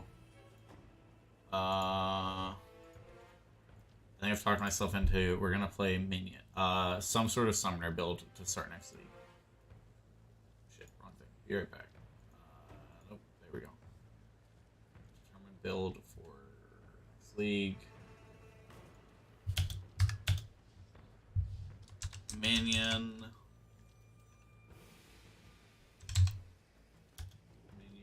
of some sort. Necro. Alright. We just want to play Necromancer, and then we're going to swap over to Unholy Might. We'll get Unholy Might. Maybe it says zombie you could do carrying golem. Carrying golem would be fucking nutty. Like, carrying golem's a lot of fucking damage, and if you could convert that to all chaos, like, maybe carrying golem's the way to go. Plus, you can League Circuit the Cold Iron Point to get a bunch of bonus levels on carrying golem. I could be convinced to do carrying golem here. I don't think zombie is a physical spell, is it? Should just be minion. Minion spell, yeah. I think carrying golem should be physical minion. So we can Cold Iron Point that. Physical minion spell golem, yeah. So like, it might take a bit, but we may end up being on carrying golem. And I think we can run stone golem as well, because that should also be physical. And stone golem gives us a lot of life regen, so we can run. I'm liking this. We can run stone golem, carrying golem, and maybe chaos golem. Chaos golem does damage reduction, I believe.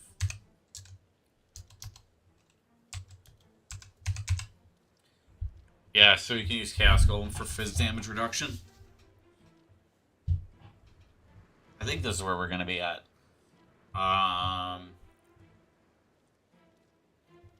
And then we can give our golems. We can easily get eye jewels to give our minion chance to poison.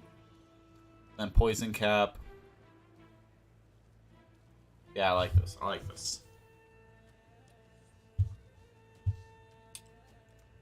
Alright.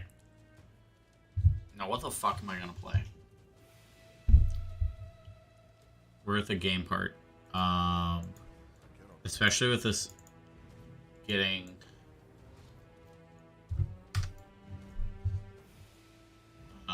especially with this dropping in Standard League. Is this build even like playable in Standard League? Holy fuck. Map. Permanent remove only. Sure. Tier 16 sells currency. Nope, wrong currency tab. Currency. I don't think this is the right currency tab, but it's good enough. Currency. Hey, there's my currency tab.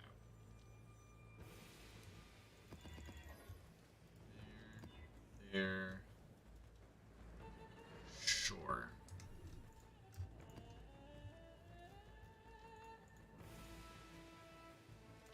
I do not know if this build is playable. Especially not without blood notch tech.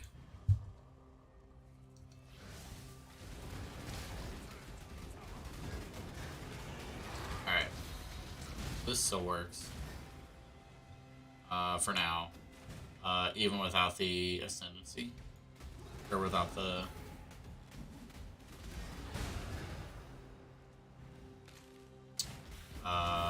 Wildwood ascendancy. Because it's so egregiously tanky. You get to walk around and kill everything. I was really hoping to have this build as a like league ender, but I don't think I'm not gonna get to do that. Oh yeah, we also don't have the thing that's on inspectors, so that makes it way harder. Alright, so yeah, this build is dead as fuck after this league. For the most part. Like, I don't think this build has any boss killing potential. Other than against basic bosses, I guess.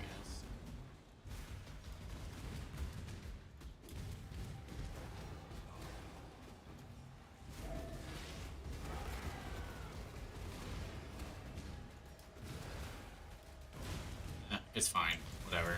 Alright, cool. So what are we gonna play now? Are we gonna hop over to Death Must Die? I kind of feel like playing a couple runs of Death Must Die. So I think I'm gonna do that. Exit PoE. Death Must Die.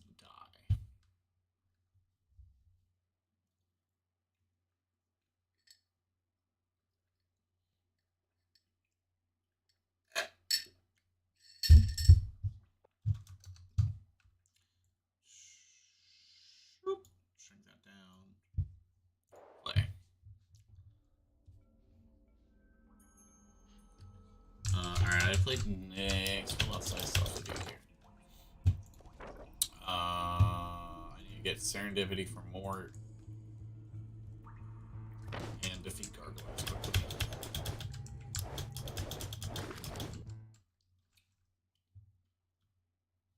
Are we balling?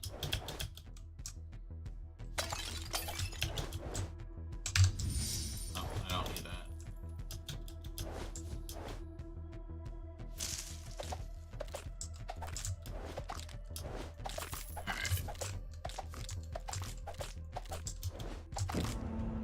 It is not for. Alright, Lady Justice, cool. I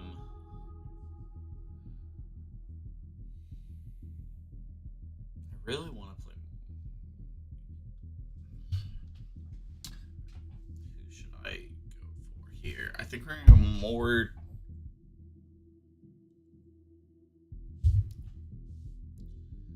I like Lady Justice. Let's reroll though into something better. That's not it. Let's take armor for damage reduction.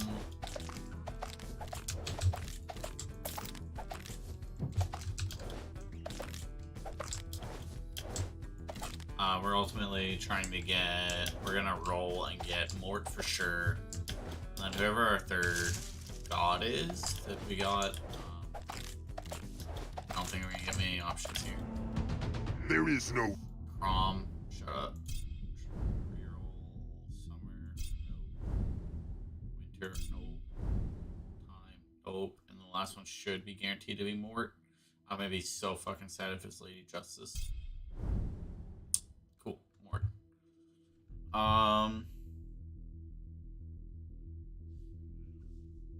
Reroll. Bad. Attacks are shown to resolve curse immediately. Alright, let's take execution. I like execution. It gives us a better chance. It gives us more XP. Usually I would take roll for time as my regular attack, and then time can give us extra XP. That's how we get high levels, but I don't want to try doing something different this time. And I'm unfortunately forced into going with Crom. Unforge. Can I reroll and get you the dash? Can I get the dash? Nope.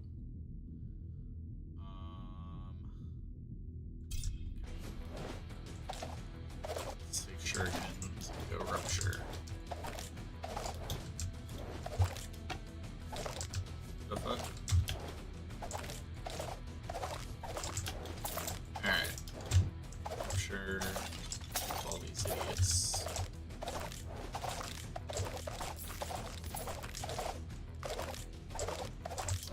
Okay.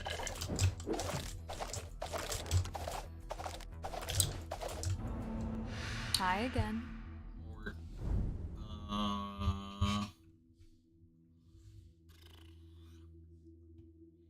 Care for Sickles of Mort. I'll take Necromancy. I would like to get.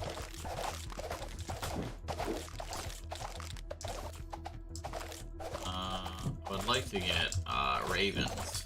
So, Ravens are fucked up.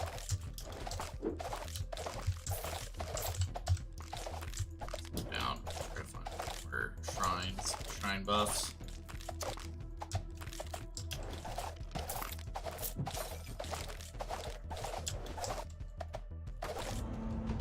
I have granted you. I want to turn this volume down just a bit. Turn this volume down just a bit. Immense powers in death's All right. realm itself. All right. Let's do damage versus barriers.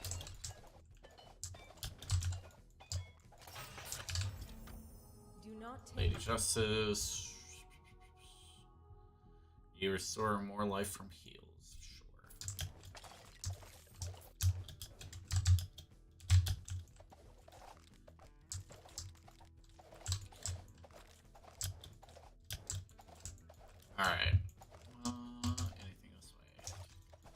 Nope.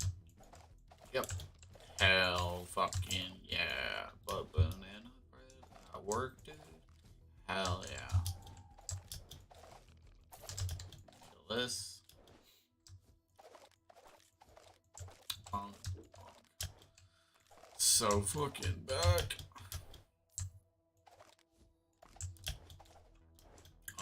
Max life. Cool.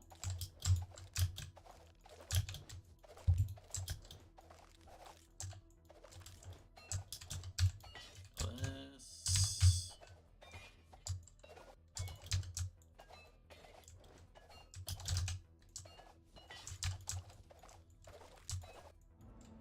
Alright, Shuriken, Chains of War. We will continue to go Shurikens. Because Shurikens are kind of sick.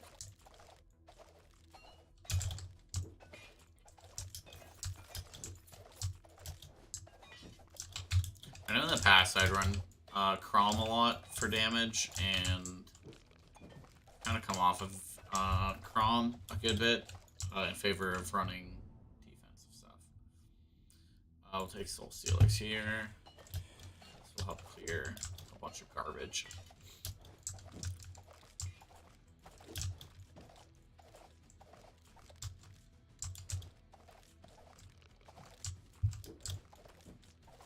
Alright, and we got our fucking boys. We got our fucking whole squad out here beating the shit out of other skeletons. Now we'll have the slime spawning in. I believe the new patch should be... I think I read that they're gonna try to roll out the new update soon for this game.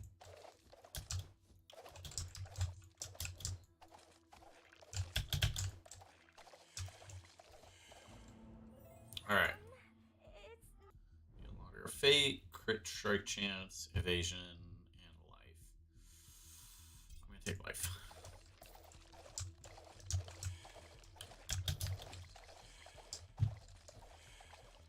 This is a game where evasion at least feels pretty good. Like, I actually feel like you evade a good amount if you spec into it.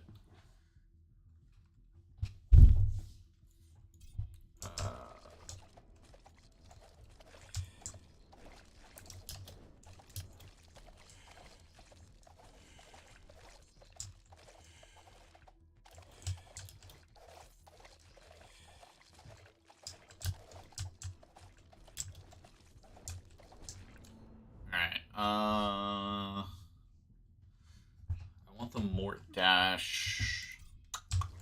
I want Mort's dash and I want Mort's attack. So we're gonna hold off till we get those.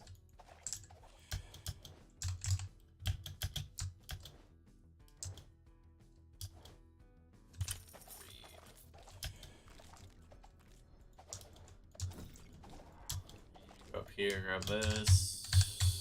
6% experience boost.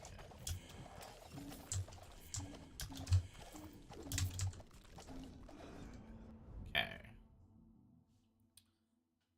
I don't want that.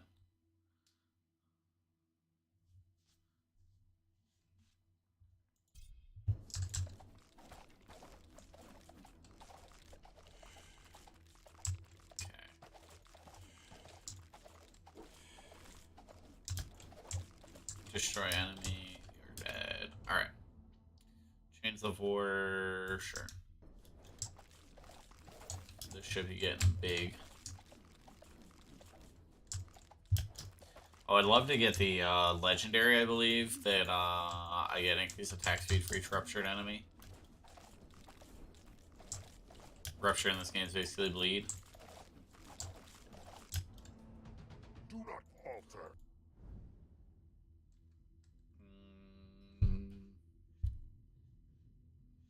I don't want any of these.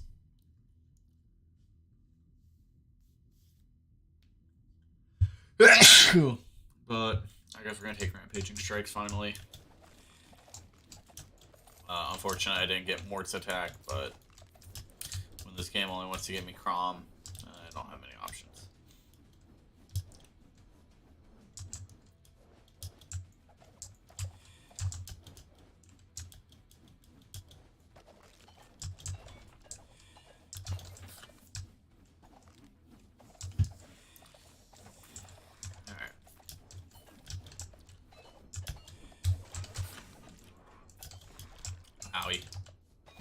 actually haven't gotten shit for more drops yet.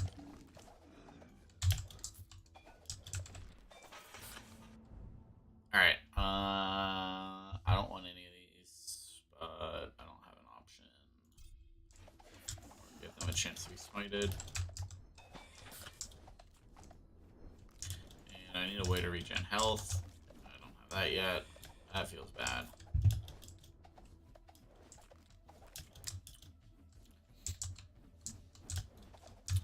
If I'm lucky, I could get Mort's Vampirism, or I could get... Oh, fuck.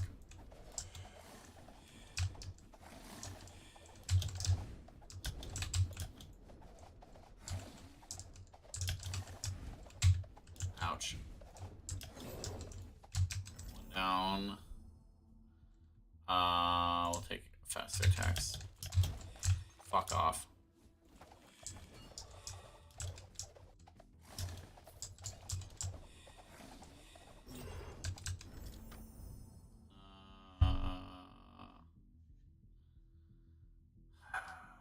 Alright. More armor. Because we need life. And I can't roll Lady Justice to give me life regen. Now I gotta go find a fucking life shrine. And pray that I don't die.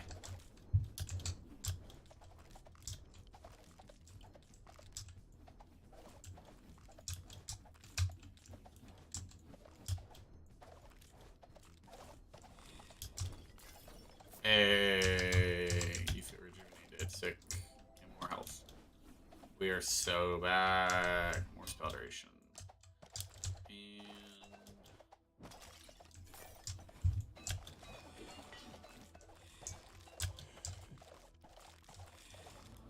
Okay. Bleeds bloodless. You gain increased attack speed for each ruptured enemy. Sick.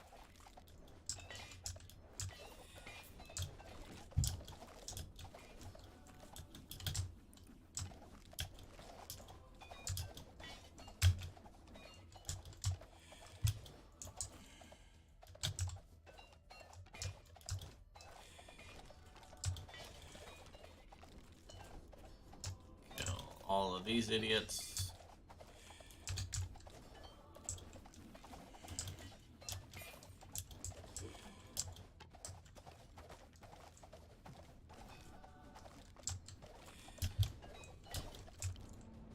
Alright, consecration. Thank God.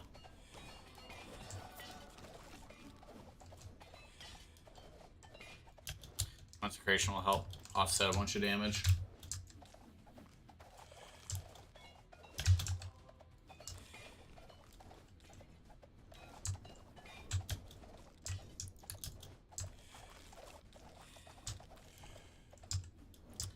Alright, kill these idiots. Come on. We are back.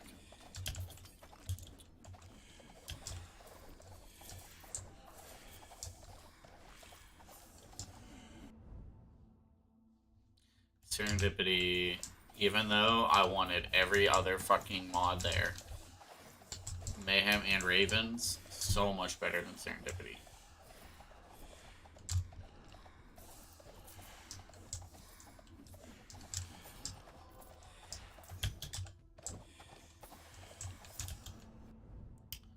Alright, we're gonna take Ravens now. Easy, more. It is. We're gonna take more Ravens now.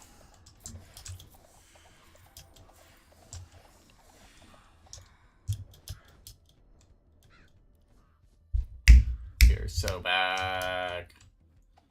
I don't think I have my dash skill yet, so I would like to still get more dash skill.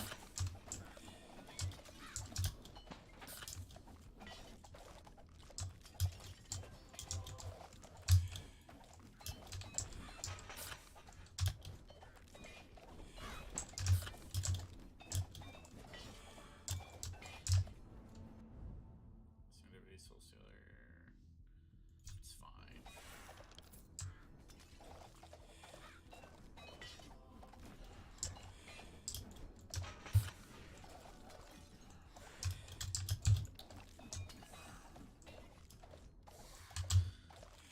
Alright, we got 2 more minutes and we've got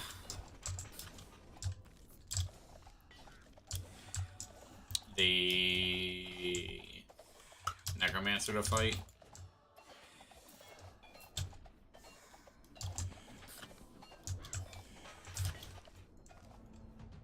Okay.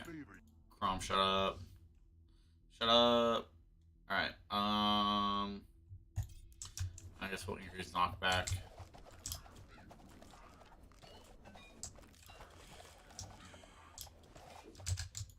Shrine of Hunting. We're just gonna take more move speed, I think, or crit chance. They're both fine. We'll take crit chance.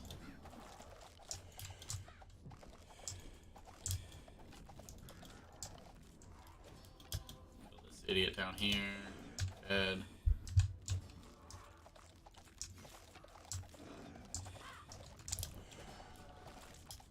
Kill this idiot. Summoner, get back here. You're dead. There's a bunch of shrines and shit. Experience, perfect. Collecting, even better. We're gonna get so many fucking levels. I don't like either of these. This is annoying that my 2 master ones are shit. That's fine. Divine Shield is convenient.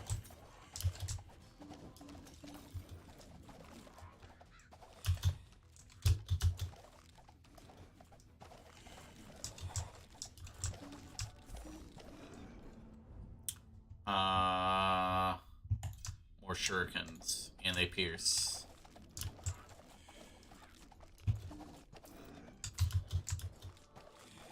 Okay.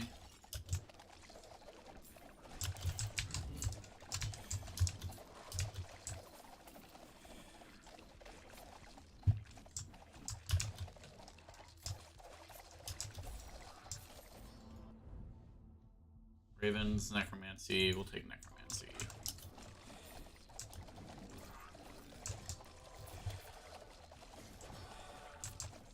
Sowie Maui. Everything dead.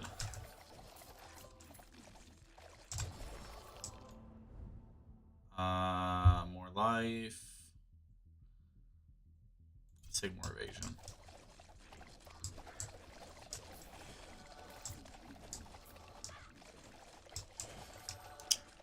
And I've got a slew of fucking boys here to back me up.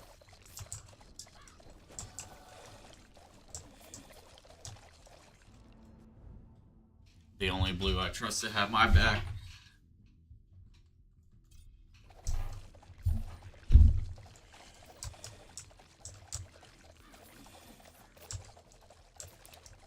Okay. And there should be a baddie coming.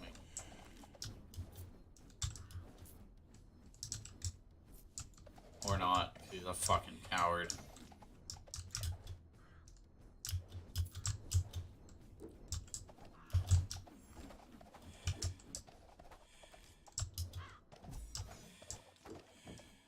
There he is. It took you long enough, you fucking coward. Chains of War shurikens. I'll take more Chains of War. Give me them bigger chains. Fuck, I looked away. Greed. A lot of water.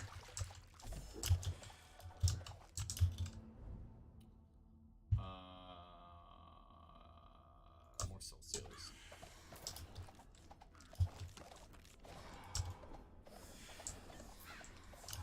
Alright, we've got 13 seconds and then we got the Necromancer to show up. Easy clap.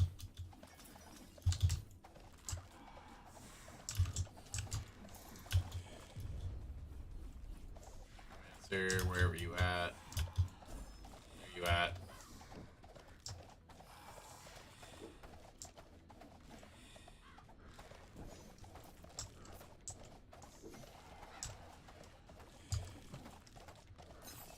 Dead. What is Belt of Luck? Wait, oh shit. Ah, lifelink, finally.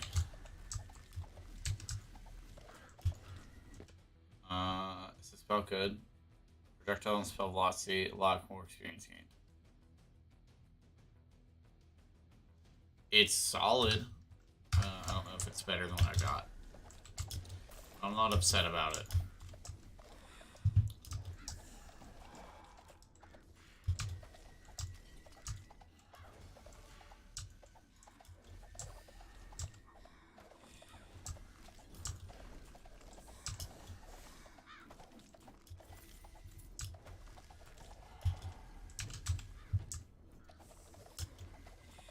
Okay.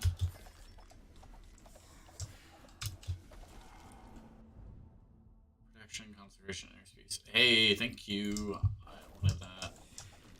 Give me that inner piece.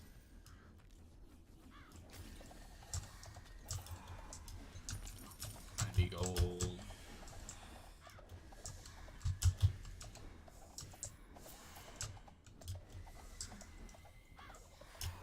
Hunting. I already do a crit strike chance. We're gonna take move speed.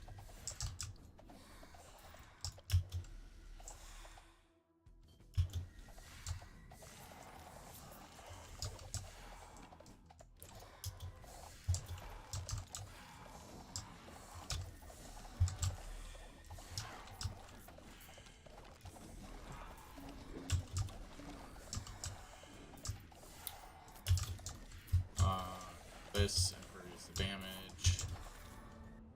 You carry Lady the power to Justice. Armor.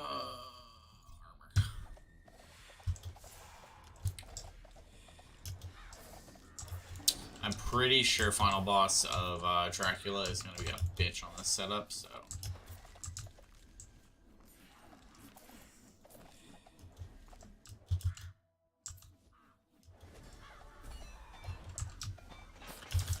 I'm going to need a high life pool.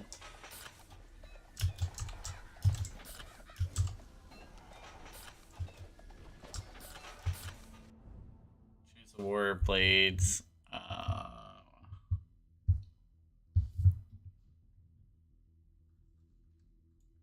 You know what? We will take more damage in a bigger area.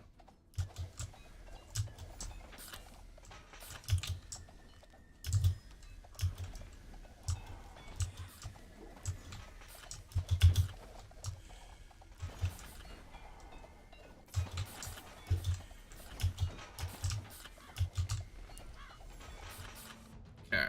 March on. Crom. Police. Just a big old area.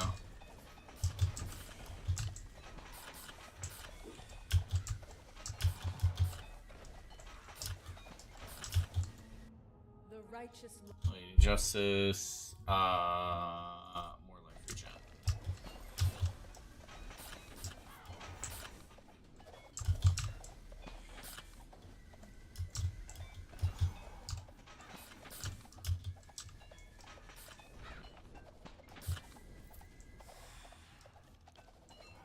Alright, this part's scary.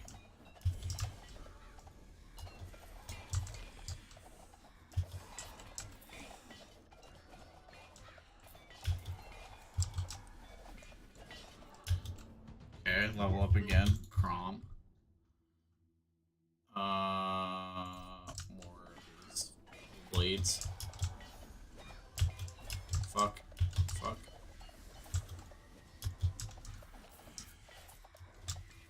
Need to kill this guy. He's dead. Okay. Kill that idiot. So back.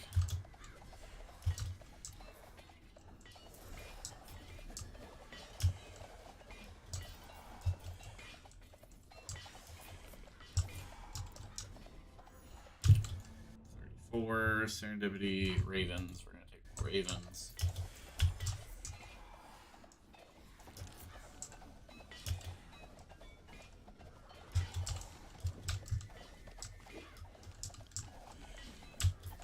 Two more minutes and then we're at final boss. One more minute and we've got oops all skeletons.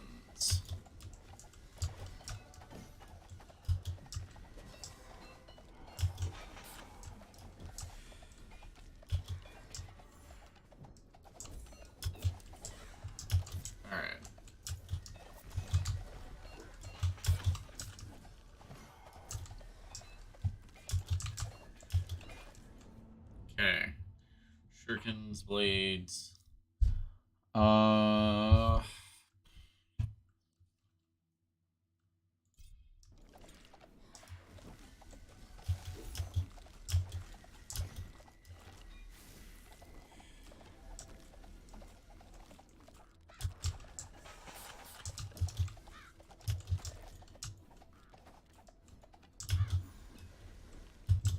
Alright.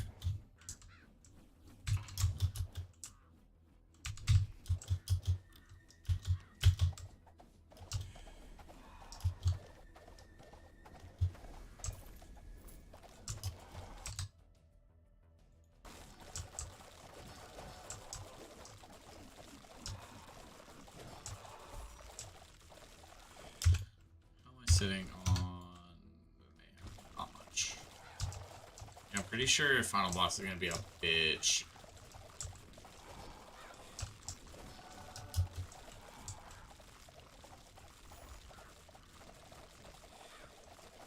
My saving grace is gonna be a million skeletons. Or not. I was hoping we could get more skeletons.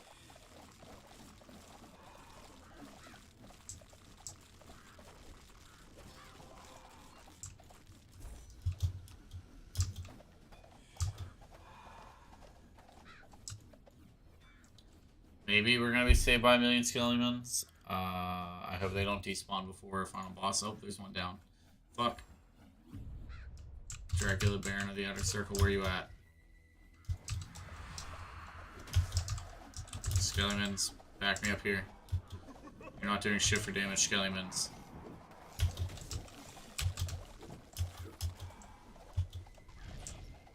We're cooking, but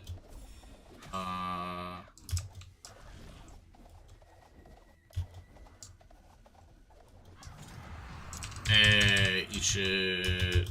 I almost died. I almost died, but we were out here.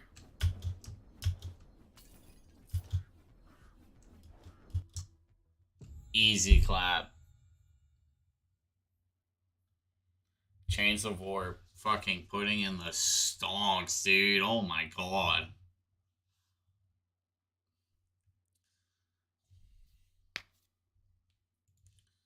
Alright. More Serendipity as Nixie. I don't even know what this does.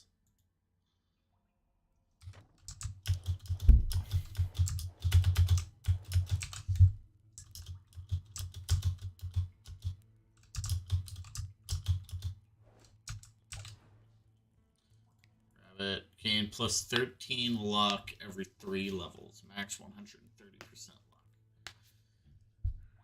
luck. Alright, who all have I not completed? Oh, I need to finish levels with this fucking guy.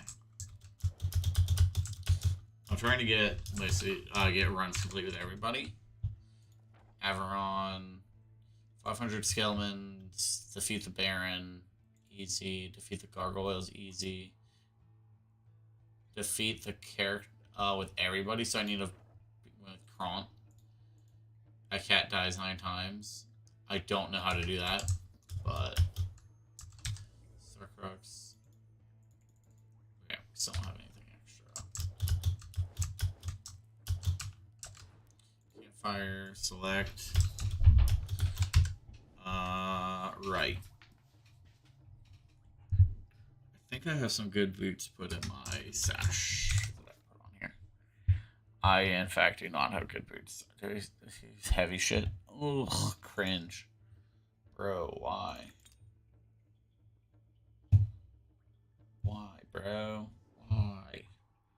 Why? More expert. Do I actually not have different boots I can put on here, nor an amulet? I do have an... Nope. I do not have an amulet. Fuck off. Shit.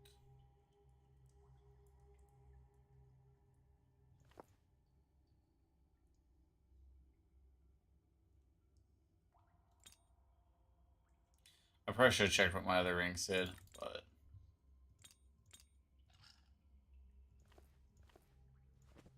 Put all of my mythic offers over here and go sell my other stuff.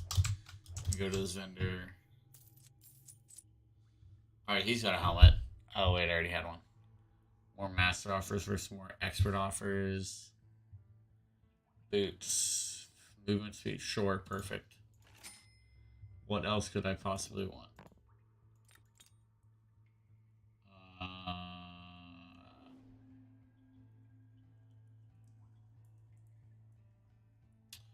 Adapt.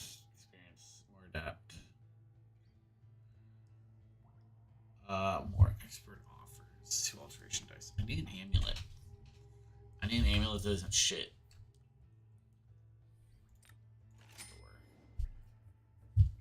Does that mean I need a helmet with more master offers? Yeah.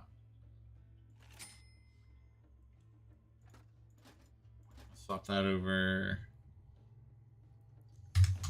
And I could put that to good use. Yeah, I fucking bet you could, Buster.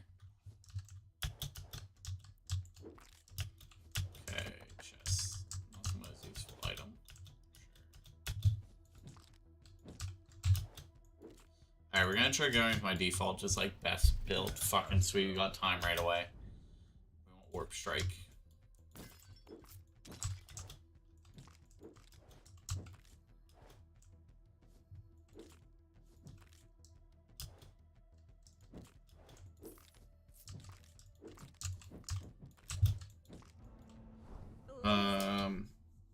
Summer, I don't care about you that much, so we're gonna re-roll.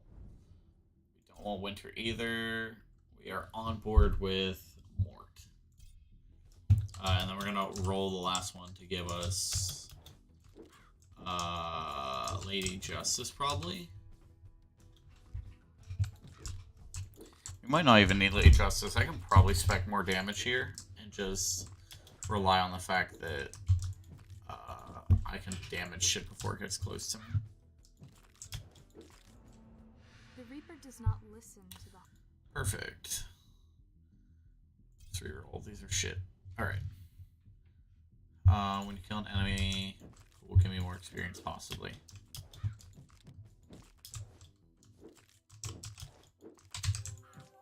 More experience. This is, I mean, like most Vampire Survivors roguelikes, the more levels you can get, the better. And this game is like fucking crazy about like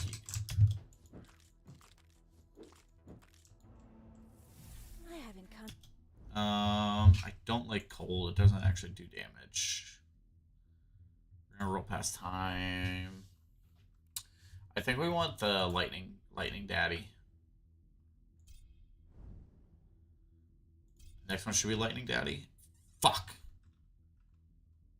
It is not lightning daddy. It was Mort again.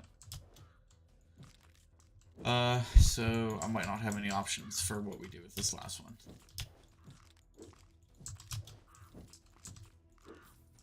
Oh yeah, could have been Crom too instead of lightning.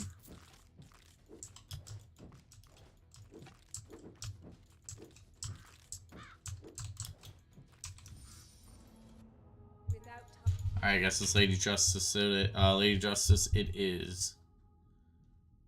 Consecration.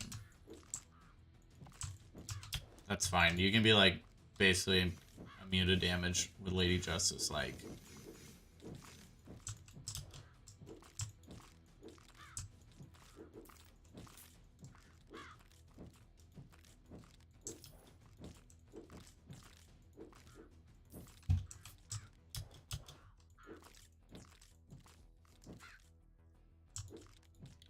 Easy. Gem High, the Summoner. Alright, we have to, I think we take this so we can get a bunch of increase minion damage, which will scale. Okay. Ooh, this is fucked up. The taste of time is fucking absurd. Just passively kill damages everything on screen.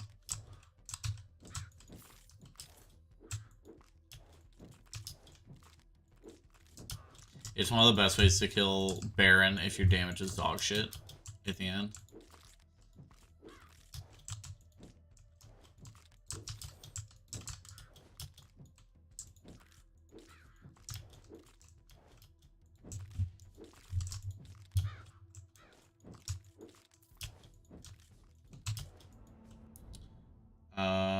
Time Field is dog shit, so we're gonna banish that. Alteration Ritual is good.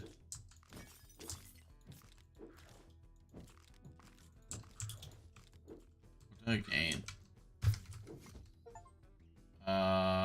Pickups are more often. Alright.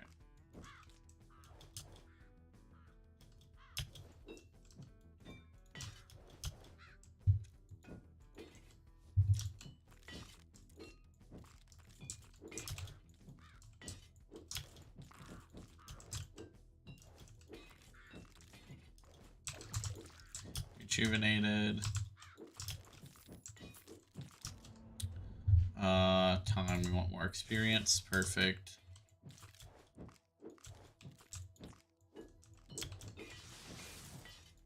Perfect, that's why I wanted Lightning Daddy instead of Angel Mommy.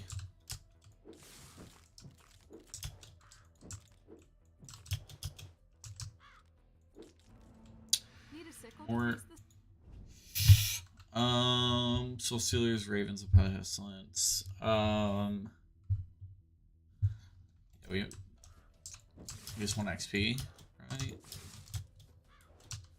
I would ultimately like to get the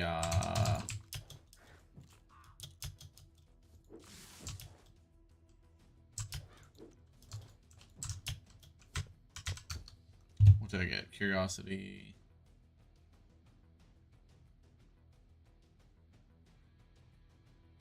Oh well. Summoner.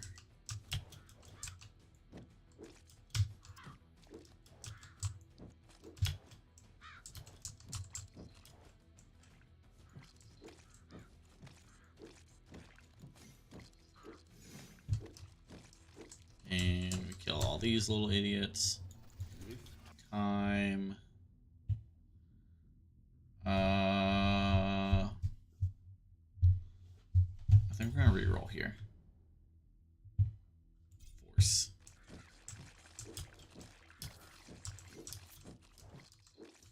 Force gives us better pull range, and shards deal damage as they pull through enemies.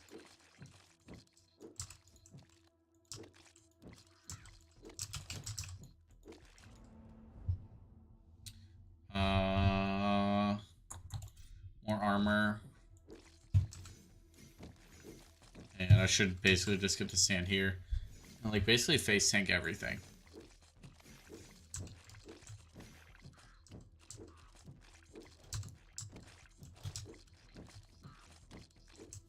Okay. Okay. Okay. Kill everything here. That's a summoner somewhere. Found him. Banish Deadlock. Gem High. Whenever I gain experience, it gives me increased attack and move speed.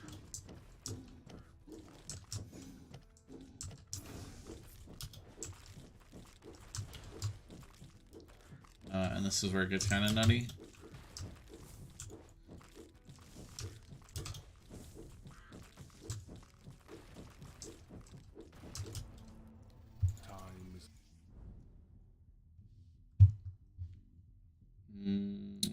We can banish Warp Strike. We already got what we need. Let's just grab more pull.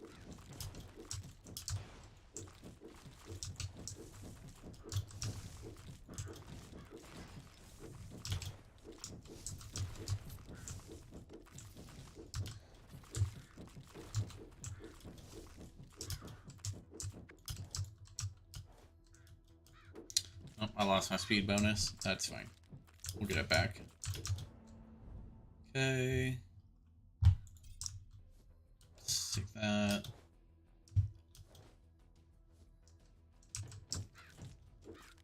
Boom.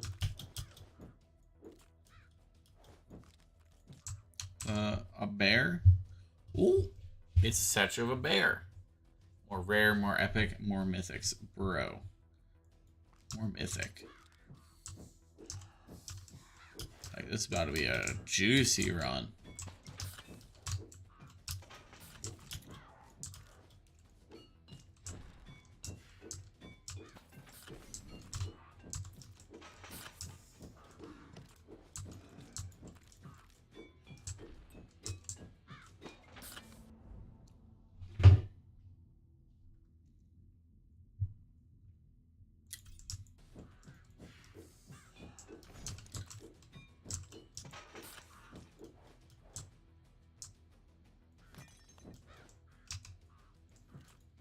Plus 8% heals. Robotomb.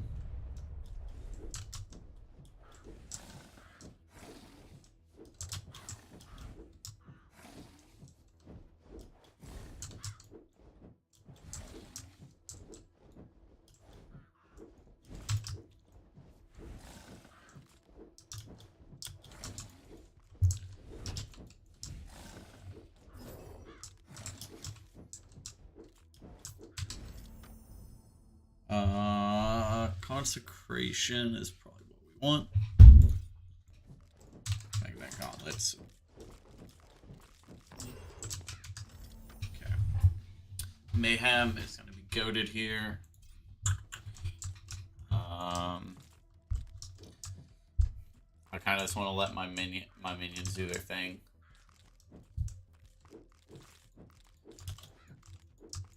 To get my mayhem stacks up.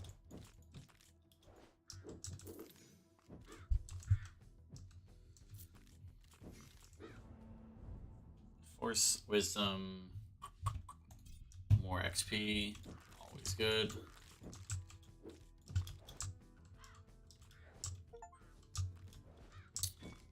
Defeat the gargoyles as Averon done.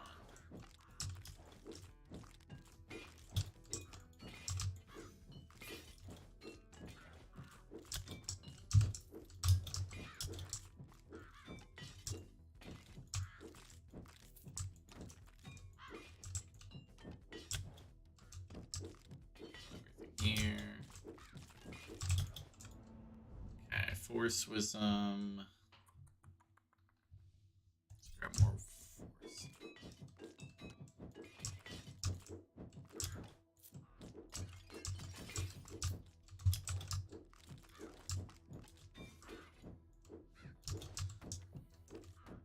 Alright. This will probably be my last round on the night. I'm gonna hop off, make something to eat, head to bed after this run.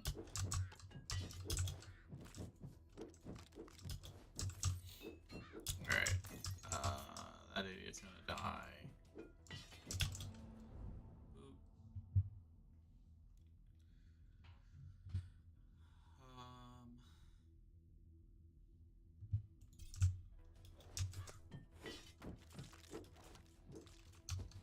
Where's this at? Where is this at? 5%. Ain't shit.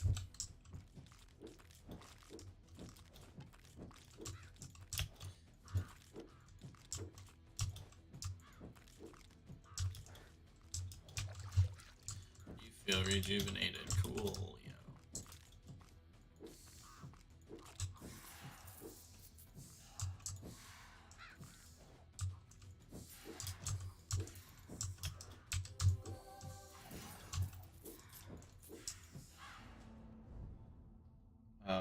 More ravens. I probably should have taken the soul sealers though.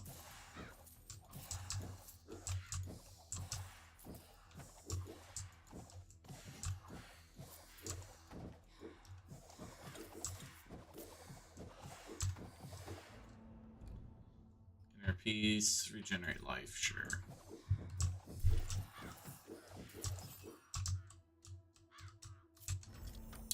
Hi. More ravens, lifelink. We're gonna re-roll and try to find soul sealers.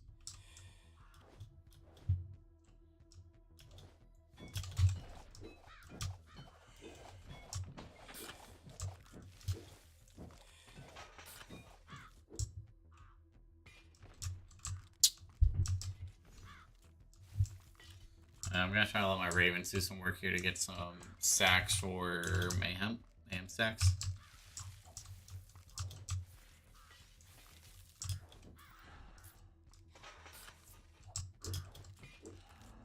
Okay. Winter axe. More life regen.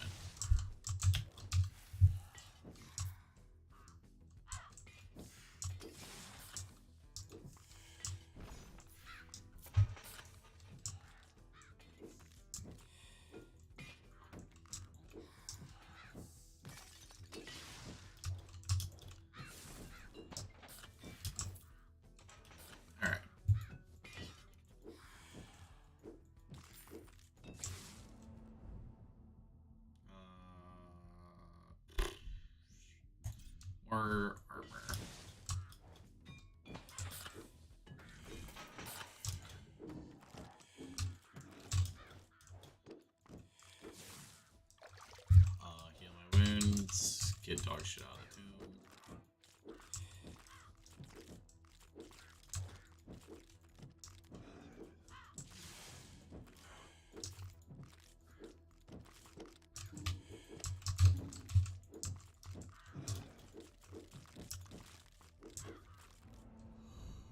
tomb.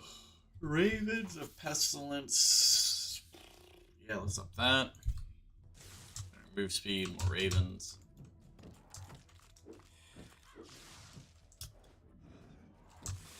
Where am I on mayhem? 16%. Not shit still.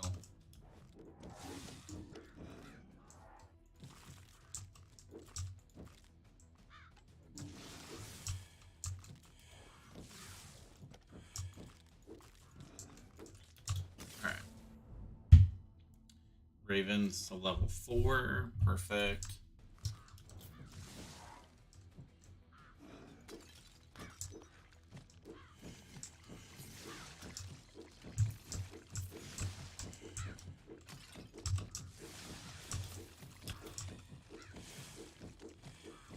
Kill everything as we circles.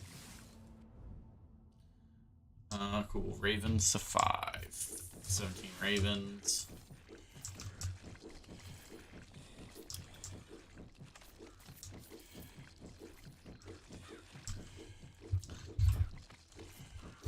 Ravens. I believe I got Summoner early. Yes, they have a bunch of added damage. So we're gonna get it's gonna be nice.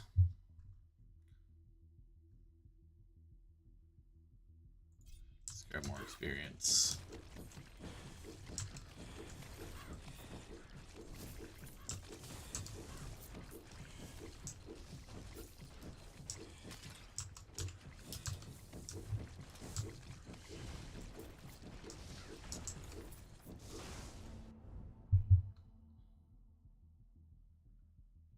More armor.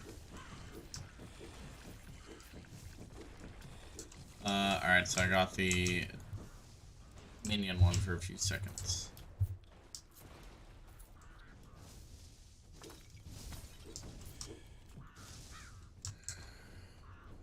I'm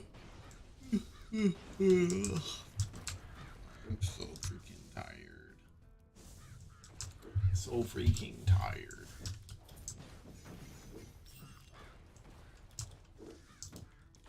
Yeah, treasure chest, temporal lord, and this isn't even good. I mean, like, it's annoying. If you die, go back in time. Time rewind 60 seconds. I assume that was a cooldown.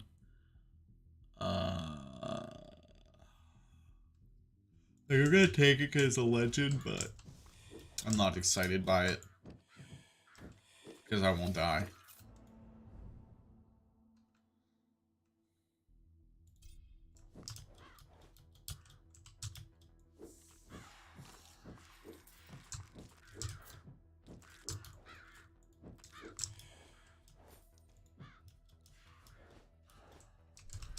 Bonfire.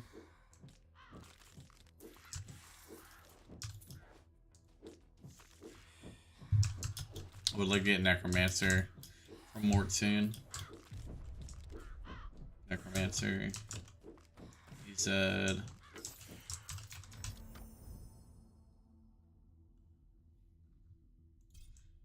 I've never used this one.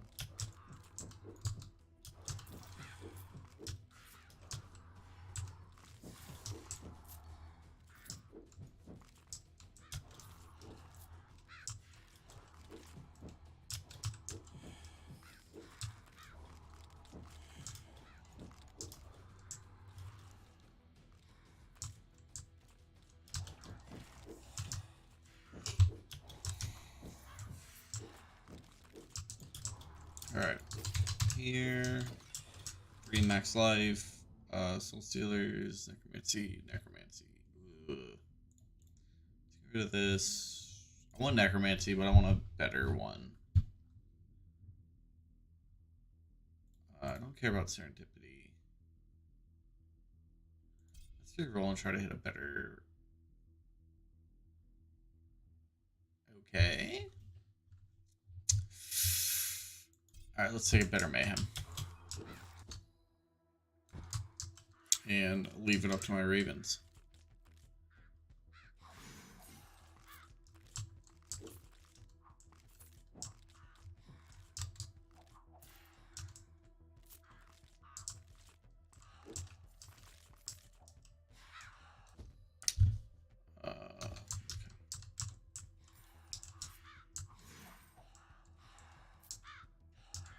I would love to see the legendary Mort one that gives me, or that status effects transfer, but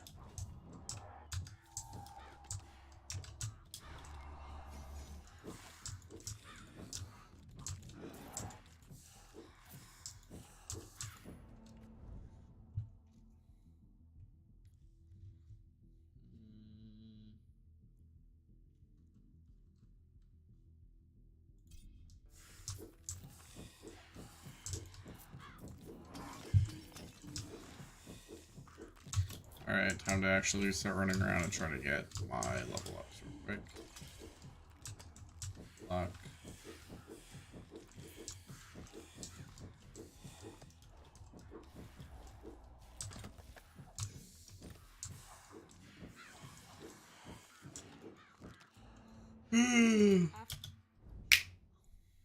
Necromancy reroll. Ugh. Fuck. Alright, legendary vampirism that I don't need. I actually really don't want this. I want my armor, so as sick as that is, we're gonna take necromancy. Master.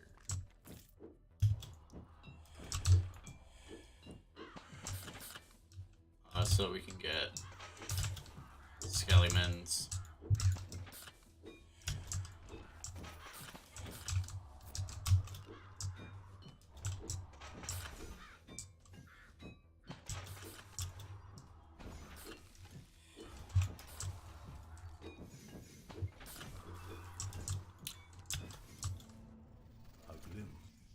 Glimpse of the Infinite. More pool area.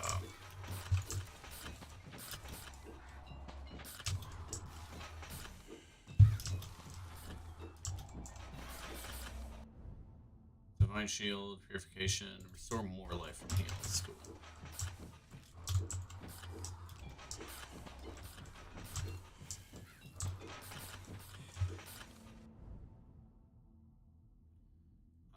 Life every second.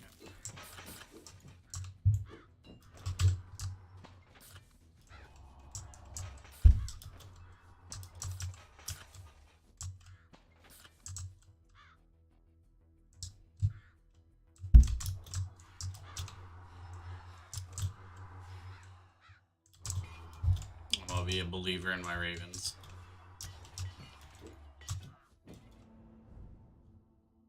Armor. Oop.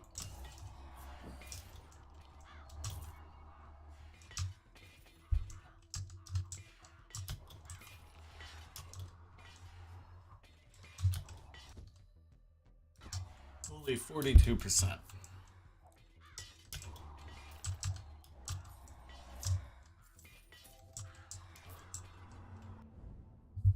Necromancy level 2.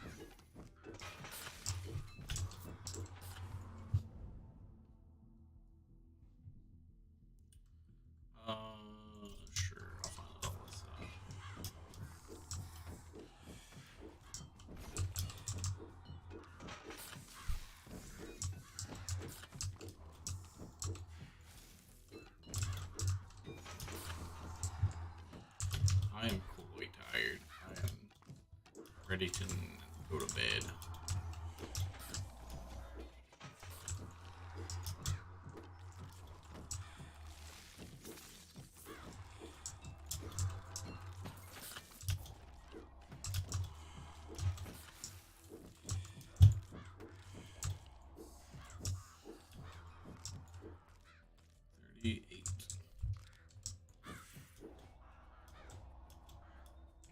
This might be one of my highest level runs I've ever had.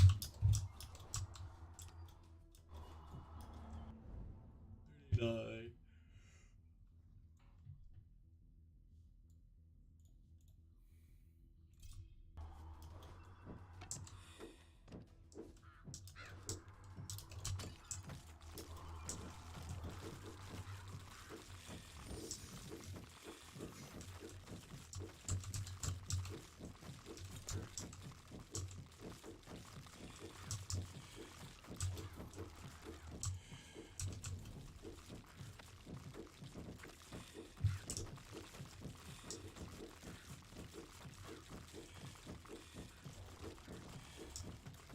Maybe not. I thought I was gonna get higher level than 40. But 40, it looks like this is it. I see upon you. Lady Justice? Ugh. Ugh. Alright, that's fine. I got my boys. I got so many boys here getting so much extra damage. Where you at? Summoner plus 252% damage. Mixed with Mayhem plus 82% damage. This fucking Dracula gonna die so fucking fast. He's about to feel like a fucking stupid. Yeah, what are you doing? Oh, you're running away. My boys still got my back here. Stupid.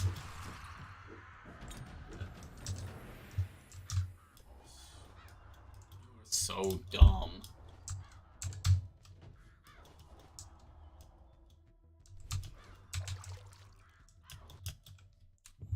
Easy fucking clap, let's go. Yeah, it takes a ton, does so much fucking damage. Necromancy also did a ton of damage there. Continue. Defeat the Baron on Averon. Alright. Cat dies 9 times. The sign of the cat. I don't know how to do that. You might need a legendary time thing that sends you back 60 seconds and then die 9 times. Maybe.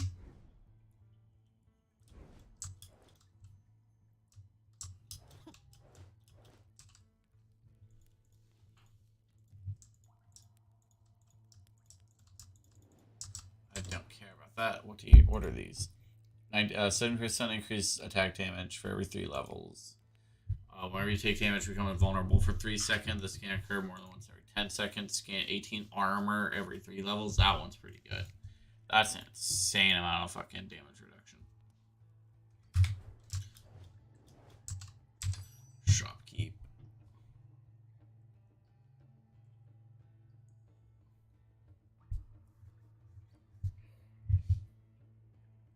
Oh, Jesus Christ. What are these gloves? Oh my god.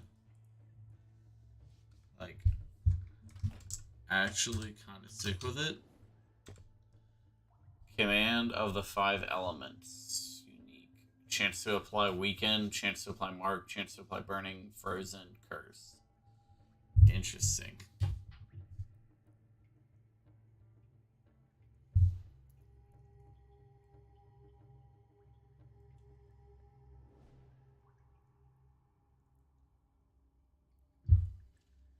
Alright. I'm going to call it there. I'm very tired.